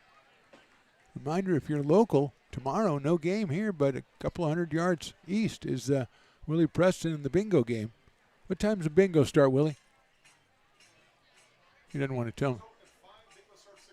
5 o'clock for the doors, 6:30 for the bingo, and Willie does the raffle. He doesn't get to do the bingo. That's a very specialized skill. Oh, there's a barbecue too? Oh, chicken. Okay. Yeah. But you're not doing the bingo. You're doing the raffle. Oh, you're not doing the barbecue or the bingo. So you're not doing anything. Why am I even talking about this? Swing and a miss by Diome. Off-speed pitch 1 and 2. Sounds like a lot of fun. And then we're back here Thursday. I know that will be a lot of fun, the first of a 3-game set against Peloteros. I think Peloteros had a little chip on their shoulder after the 3 games last weekend, so it should be pretty interesting. Diome takes the ball, 2 and 2.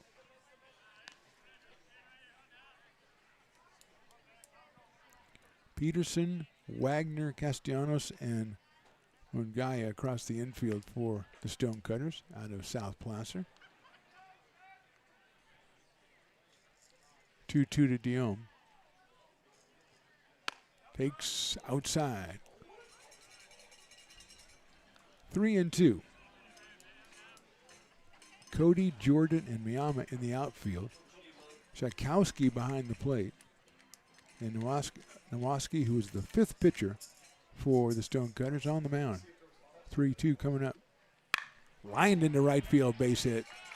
That'll be extra bases, most likely going around to third easily as Lopez. They're going to throw it to Guy Diome at second, and they throw it away. That would have got him. Good backup in left field by Miyama. That would have definitely, I think, at second base got Diome, but he'll get credit for a double. Aiden has just been hitting the heck out of the ball all summer long. And with runners at second and third, the first appearance of Mr. Jackson Norton, who has a pair of home runs this summer.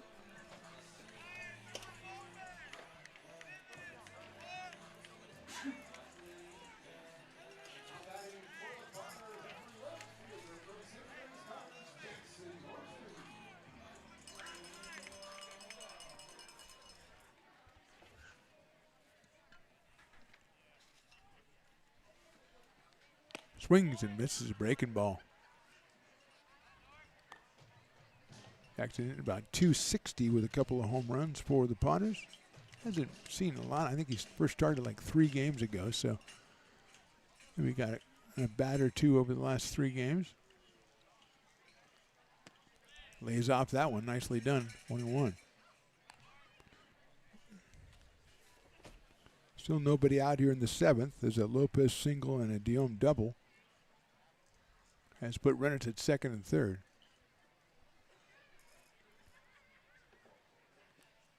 Jackson fouls that one out of play. Allowed foul, 1-2.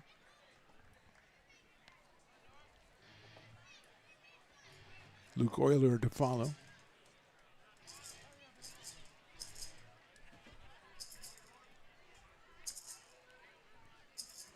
Noah Nowaski, big right-hander.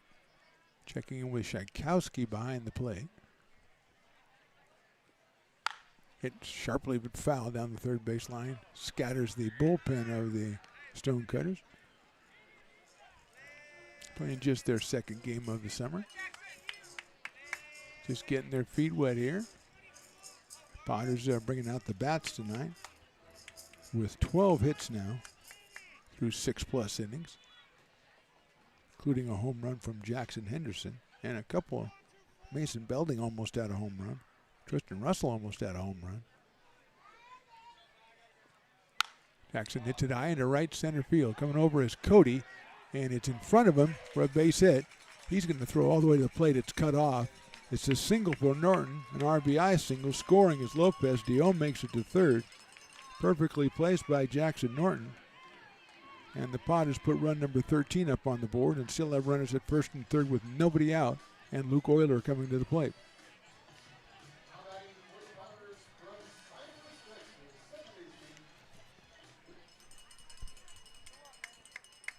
So Euler, who was flied out twice, grounded out and walked, and both of his flyouts and his ground out have been just really sharply hit. And that one is outside. So he's been all over it. His contact rate is good, if there's such a thing as contact rate, or barrel rate or something like that. Anyway, he's got 3 of them tonight, but no hits. Throw over to first base. Dug out over there by Munguia. That was a good play by Gavin. That could have gone down the first base line. Jackson Henderson in the on-deck circle. Been a long time since someone's hit 2 home runs in one game, I think, for the Potters. That's a chopper to first base. That is a foul ball. Good hustle over there by Jackson Norton, sliding into second. Would have been a close play, but it's a foul ball. Euler came in at .357 with 4 runs batted in. Has a chance to improve on that number with Aiden Diome down at third.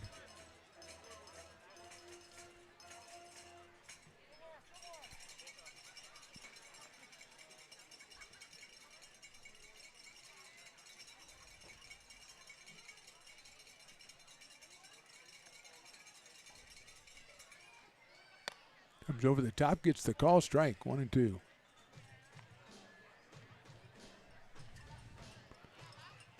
Stonecutters have a left-hander working. Potters, I don't think, have anybody seriously throwing down there. Dylan Schmidt has gone 2 innings after Justin Santiago went the first 5.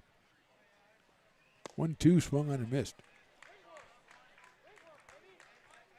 First out of the inning is a strikeout of Luke Euler, and here comes Jackson Henderson, who has reached on an error, singled, walked, and hit a home run. He has scored 3 times and has an RBI. And the Tuscaloosa people are hopefully still up and still checking out Jackson Henderson. It's a little bit late in Tuscaloosa, but, you know, they say nothing good happens after midnight, but, I mean, maybe Jackson puts a charge in another one here. He takes inside, 1-0. Jackson Norton at first. Over at third, Aiden Diome. Both making their first appearance of the game with the base hits.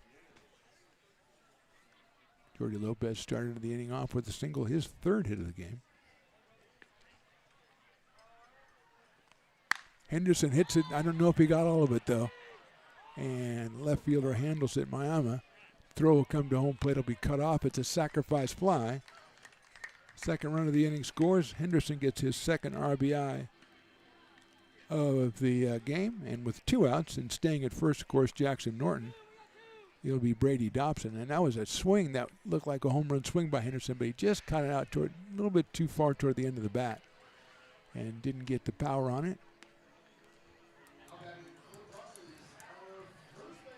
Still a good night for Jackson as he's picked up, scored twice, had 2 hits and driven in 2. Dobson, who has a 2-run triple to his credit, comes up here 1 for 3. And takes outside with a fastball from Nowaski. Tristan Russell to follow Brady here in the bottom of the 7th, so 2 runs in for the Potters.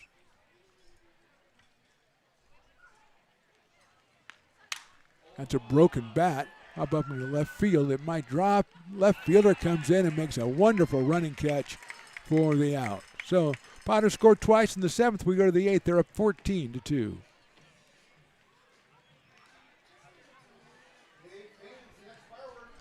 Potters fans want to keep restoring and renovating historic McBean Stadium? Now you can become a member of Friends of McBean. Annual membership start at $50. Become a member now at friendsofmcbean.org.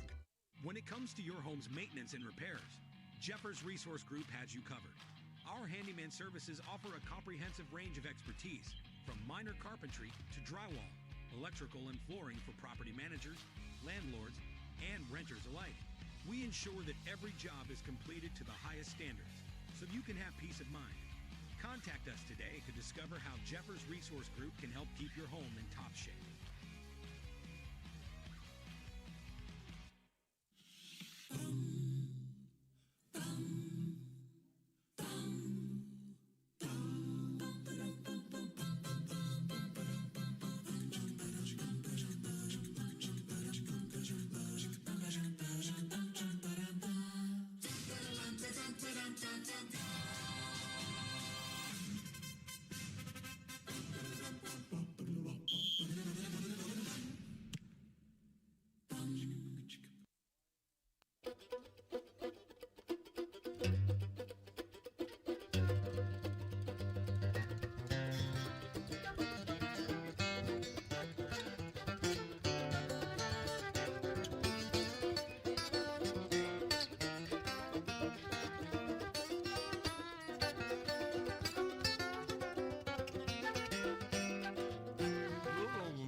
You, our labor is rising.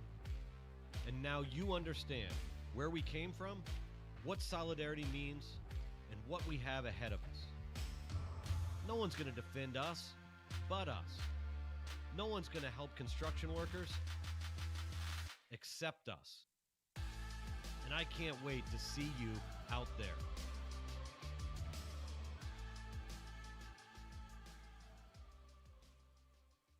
American River College is a top-tier community college sports program that provides student athletes with the opportunity to thrive both athletically and academically. ARC Athletics is currently ranked 5th in the state and 2nd in Northern California. With over 19 sports programs, our athletes compete with the region's best athletes. Our diverse and dedicated coaching staff helps athletes develop the skills necessary to compete at the next level.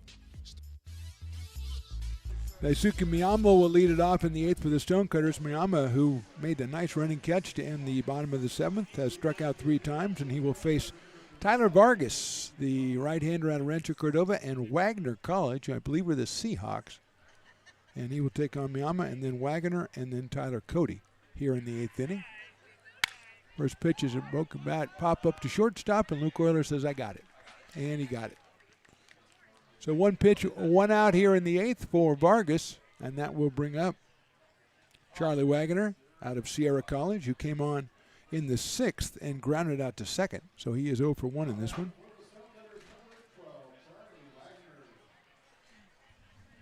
And Tyler Cody is on deck. He has a pretty nice catch in this game as well, out in right field. Riley, the engineer, got himself a late inning piece of pizza, and he's one happy camper right now. What kind? Just cheese, but you enjoy the cheese pizza. Yeah, okay. I don't care for it myself, but you enjoy the cheese pizza. And if you're kind of winding down at the end of the night, it makes more sense just to go with the plain cheese. Vargas' pitch is grounded out to Euler at shortstop. Across the diamond for the second out. So a couple of plays by the Potter shortstop brings us to the 3rd batter of the inning, Tyler Cody, who was struck out and hit by a pitch and had an RBI single, which went about 15 feet as he hit a bouncer right in front of the plate that Schmidt was going to handle. Dylan Schmidt was going to handle back in the 6th, and it just never got to him. And Cody gets the RBI. The Stonecutters scored 1 in the 6th, and they came back and scored another in the 7th, an unearned run. Cody lines that one foul. Watch out down in the bullpen. He is out of Cosumnes River College. He has been in right field. He's one of only 2 players who've been in there from the beginning for the Stonecutters.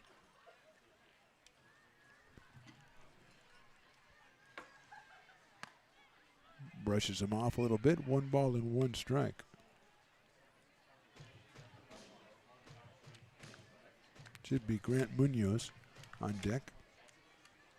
He came on to hit for Peyton Dupree back in the 6th inning. Vargas 1-1. Down low 2-1.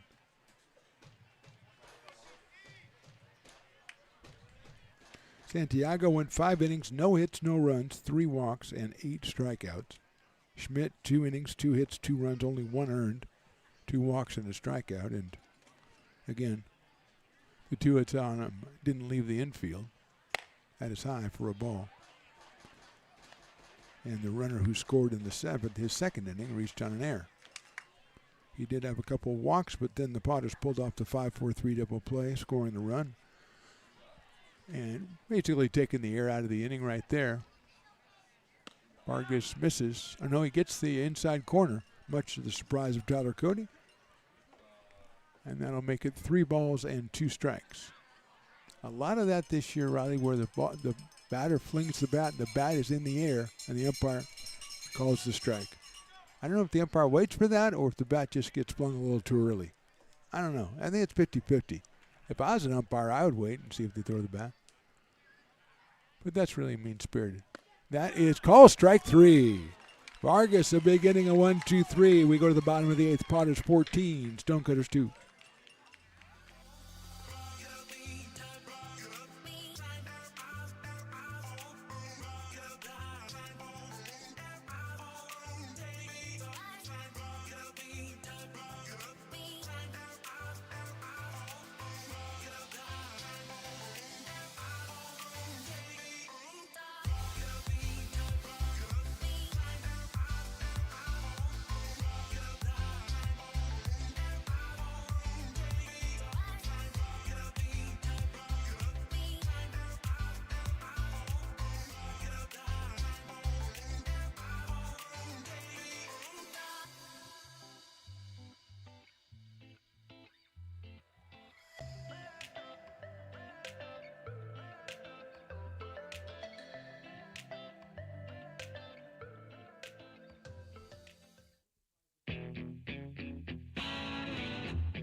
baseball fans, you may have noticed our scoreboard goes out from time to time. You can help us get a new one. Give $20 and get a chance at winning 2 tickets to some of the region's biggest events, like the Outlaw Festival with Willie Nelson, Bob Dylan, and John Mellencamp, a Sacramento Kings game, or Ringling Brothers Circus. All proceeds benefit the Big Swing Capital Campaign. You can buy now at friendsofmcbean.org. Hey everyone, this is Alex with the Downtown Lincoln Association. We're super excited to kick off Lincoln Loves Local, a new campaign designed to spotlight amazing businesses that make Lincoln so unique. We partnered with Dalila from UN Social Agency to create short, high-quality videos that help boost your visibility and reach right here in the Lincoln community. Each video will be shared on DLA's social media and newsletter, making it easy for locals to discover and support your business. So let's celebrate what makes Lincoln special together. We are in the bottom of inning number 8 from McBean Stadium. I'm Mark the Phantom Low. That's Riley the engineer. Tristan Russell will be our first hitter off Noah Nowowski. Russell will be followed by Mason Belding and Mays Madsen here in the bottom of the 8th. Russell has only been up once, and he hit what some of us thought was going to be a home run, but Tyler Cody made an outstanding catch in right field. Hey, he made it in right center, but that's part of what made it outstanding is you don't usually see a right fielder go that far into right center, and right in front of the fence makes the catch. So Russell, a hard luck 0 for 1, and takes that one outside. Warner started, then Andre, Laduzinski, Papia, and now Nowowski for the Stonecutter out of South Placer. 2-0. That one's hit high in the air and well to right field. Cody goes back on this one, and he won't have a chance at that one. Tristan Russell has left the yard, a home run. So he's not long for him getting 2 home runs in this game. But he'll enjoy that one as they'll make it 15-2 Potters. And the crowd, who's a lot of the crowd is still here, and they enjoy a home run. The crowd enjoys a home run. We've had one tonight from Russell. We've had one from Jackson Henderson. And now we'll have Mason Belding come to the plate. And he almost had one earlier in the game, not his last time, but back in the second inning when he had a double. And I think we're going to have a pinch hitter. I don't think that is Mason Belding. That is an imposter. That's Dante Ruggiero, who was on another team a couple of days ago, and now he's a Potter. He's out of Sierra College, and Dante is in here batting for Mason Belding. Swings and misses. Belding was 1 for 3, scored 2 runs and drove in a run. So Ruggiero up here with nobody out in the 8th. And he takes the ball.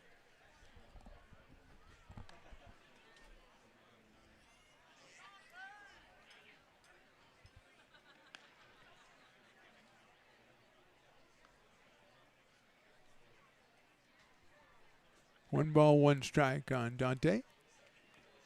Takes ball 2. Down low on that one.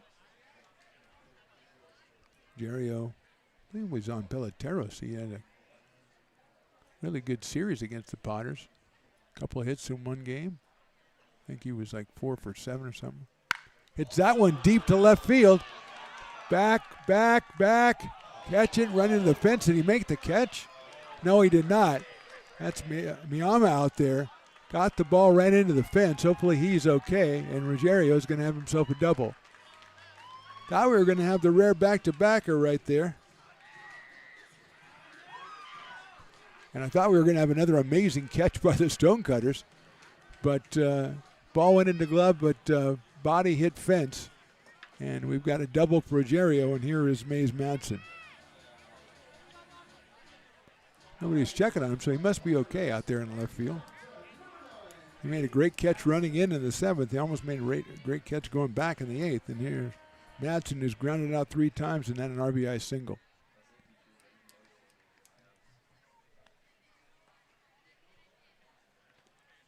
Takes a strike. One of those groundouts was actually an attempted bunt back in the second inning. They bunted a little bit too hard and got back to the pitcher, Noah Warner, at that time, and he was thrown out at first. Then a couple of groundouts to the first baseman. Sandwiched around an RBI single and a run scored back in the 5th. Fouls that one back to the screen. It was a Taco Tuesday, and Riley, the tacos ran out in the 6th inning. $2 tacos. It's not, you're not going to make it to the 9th inning with $2 tacos, especially the way Saboris makes them. Fantastic. But they did bring Willie his burrito bowl, and they don't forget Willie. You're not supposed to forget Willie, of course. Madsen hits it sharply on the ground to second base. As Castellanos out there making the play over to first, runner moves over to third. Mays hit it very hard, but he is the first out of the inning, and it is scheduled. Jordy Lopez is the hitter. Jordy has walked, singled, flied to center, doubled, and singled again.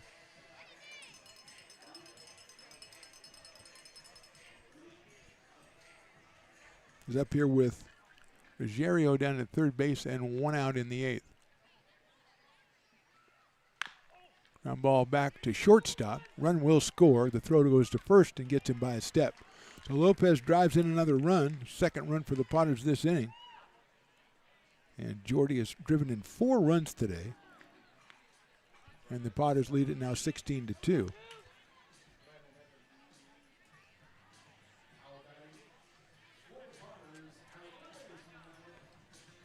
Here's Aiden Diome, who came in for Perrin Bland back in the 6th. Got up in the 7th and doubled and scored. So he's 1 for 1 in this one. Bases cleared now, 2 outs. Swings and misses off-speed pitch down to 73, and it fooled him 0-1.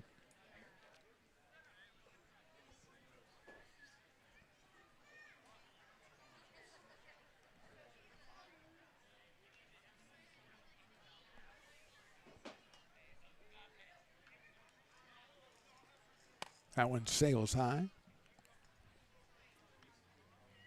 Couple home runs tonight. Tristan Russell, Jackson Henderson.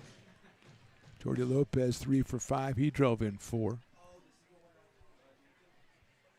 3 hits for Carson Moore tonight as well. Diome takes just outside. 2-1.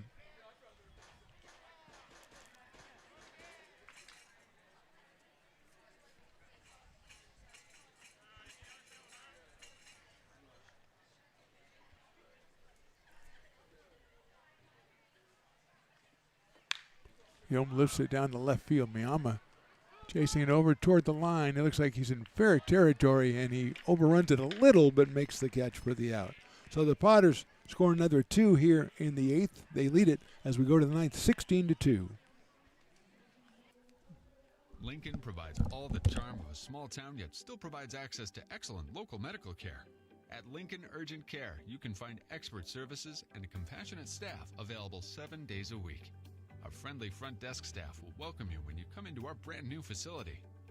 Your wait time will be minimal at our walk-in clinic, unlike the emergency room.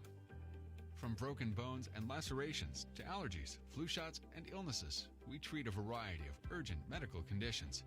What sets us apart is not just our central location in Lincoln, but the convenience of our extended hours, including weekends. We've become Lincoln's first choice for urgent care because we treat patients of all ages for a variety of conditions and take most insurances. We're proud to be an approved provider for veterans and welcome in our military patients. From our family to yours, we're here when you need us.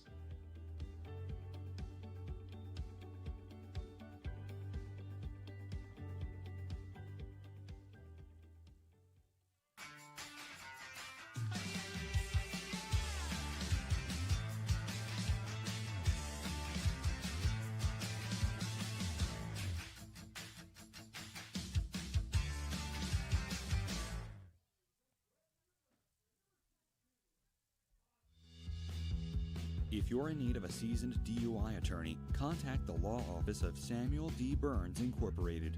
We are familiar with the laws surrounding your case, and we will work diligently to minimize the negative impact following a DUI charge.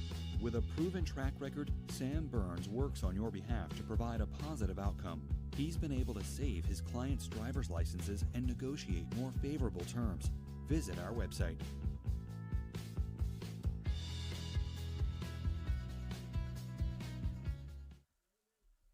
So many local businesses trust Wizix Technology Group when it comes to their office technology. Wizix is a full-service, locally owned company with exceptional service, supplies, and support, which guarantees quick delivery and response times. Top of inning number 9, it is Dawson Raddick on the mound for your Lincoln Potters. He is the 4th pitcher for the Potters tonight. He will face Grant Munoz, the first hitter. Then Tchaikovsky and Jordan for the Stonecutters. Raddick out of Gretna, Nebraska, and he chops one right back to Raddick. It's going to be a tough play. He throws to first, and he got him. Nice play, Dawson Raddick. He went upstairs for that throw to first. I don't know what the reading was on that one, but he gets Munoz at first for the first out. Dawson from, as we said, Gretna, Nebraska. Dan and Kim, the parents out here. Was it last weekend? Time comes, it just merges together for me, Riley, but I believe it was last weekend. It was great to see them, great to meet them. Here's George Tchaikovsky making his 2nd appearance at the plate. Fouls that one off. He reached on an error his last time.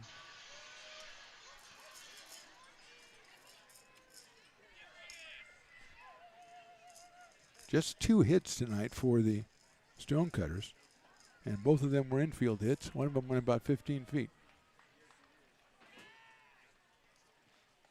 That one sails outside, 1-1.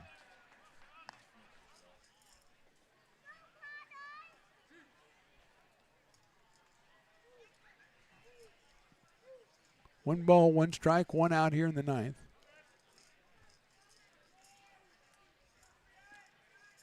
Foul ball back to the screen. 1-2.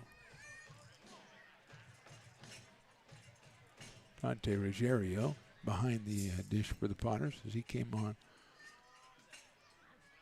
to hit for Belding and almost hit one out of here. Got himself a double back in the 8th.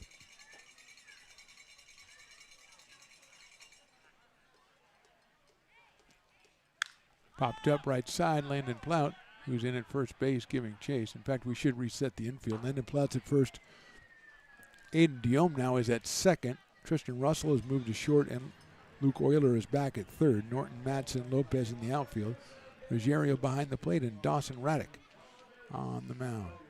Santiago, Schmidt, Vargas, and Raddick. Vargas, 1 inning, 1, 2, 3, 1 strikeout.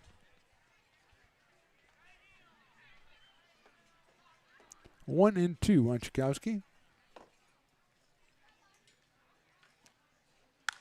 He pops that one up, and Landon's going to give chase again, and he still won't get it. Not going to change anything, Landon.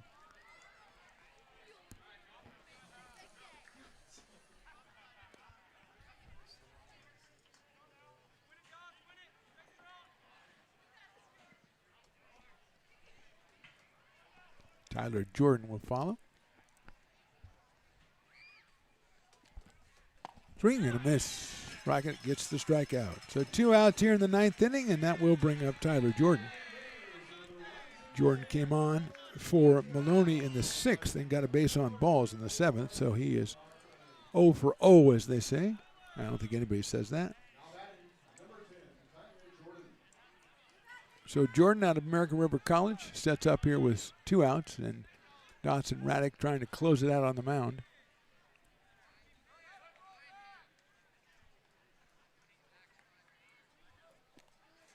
And Dawson's first pitch is outside.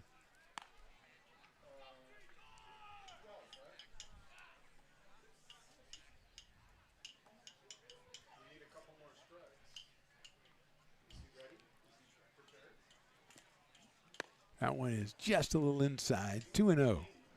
If Jordan reaches, Kevin Munguia has been there the whole time. I think we might have a pinch hitter, though, if Tyler Jordan can reach base here. Ground ball into the hole Shortstop picks it up, Russell, but drops it, and his throw to first will be too late. So that'll be the third hit of the game for the Stonecutters. And again, haven't left the infield yet. That one almost cut off by Euler at third. Then Russell had a chance at short, but it popped out of his glove, had to pick it up and throw across his body. So it is, I think, it's still Munguia, number 24, at the plate. He has walked, struck out, and grounded to the third. And he lines one foul off the screen over on the first base side. 0-1 quickly on Gavin. If he keeps it going, Luca Peterson would be next.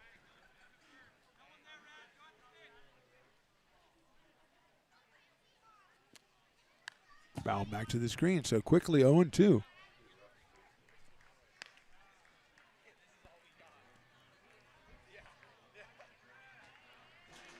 Justin Santiago brings out a couple of baseballs and tells him, this is all we got. We don't have any more. So hopefully get the game over before we lose these. 0-2 pitch coming up. Hit down to third. Oilers scoops it up across the diamond. Plout stays on the bag, and that's your ball game. Final score in this one, Potter 16 and the Stonecutters 2. Want to shout out a couple of Potter performances here. We had, first of all, Jordy Lopez was fantastic. 3 for 5. He scored 3 and drove in 4. Carson Moore, 3 for 3. Scored 2, drove in 2. Got to give credit, a home run to Tristan Russell as well. On the other side, it was Justin Santiago. Fantastic. Everybody was fantastic, but Justin Santiago, 5 innings, no hits, no runs. He hit 2, he walked 1, and he struck out 8 to pick up his third win of the season. But our player of the game, our buddy from Tuscaloosa, 2 for 3, 3 runs scored, 2 runs driven in, and a home run, Mr. Jackson Henderson, is our player of the game tonight. That's it from McBean Stadium. Reminder, we're off tomorrow. Thursday, we're right back here, 6:35. Peloteros are in town. Come on out and check it out at the ballpark, or check us out on YouTube. I am Mark the Phantom Lowe. That is Riley the Engineer. We thank you for watching, and we'll see you next time.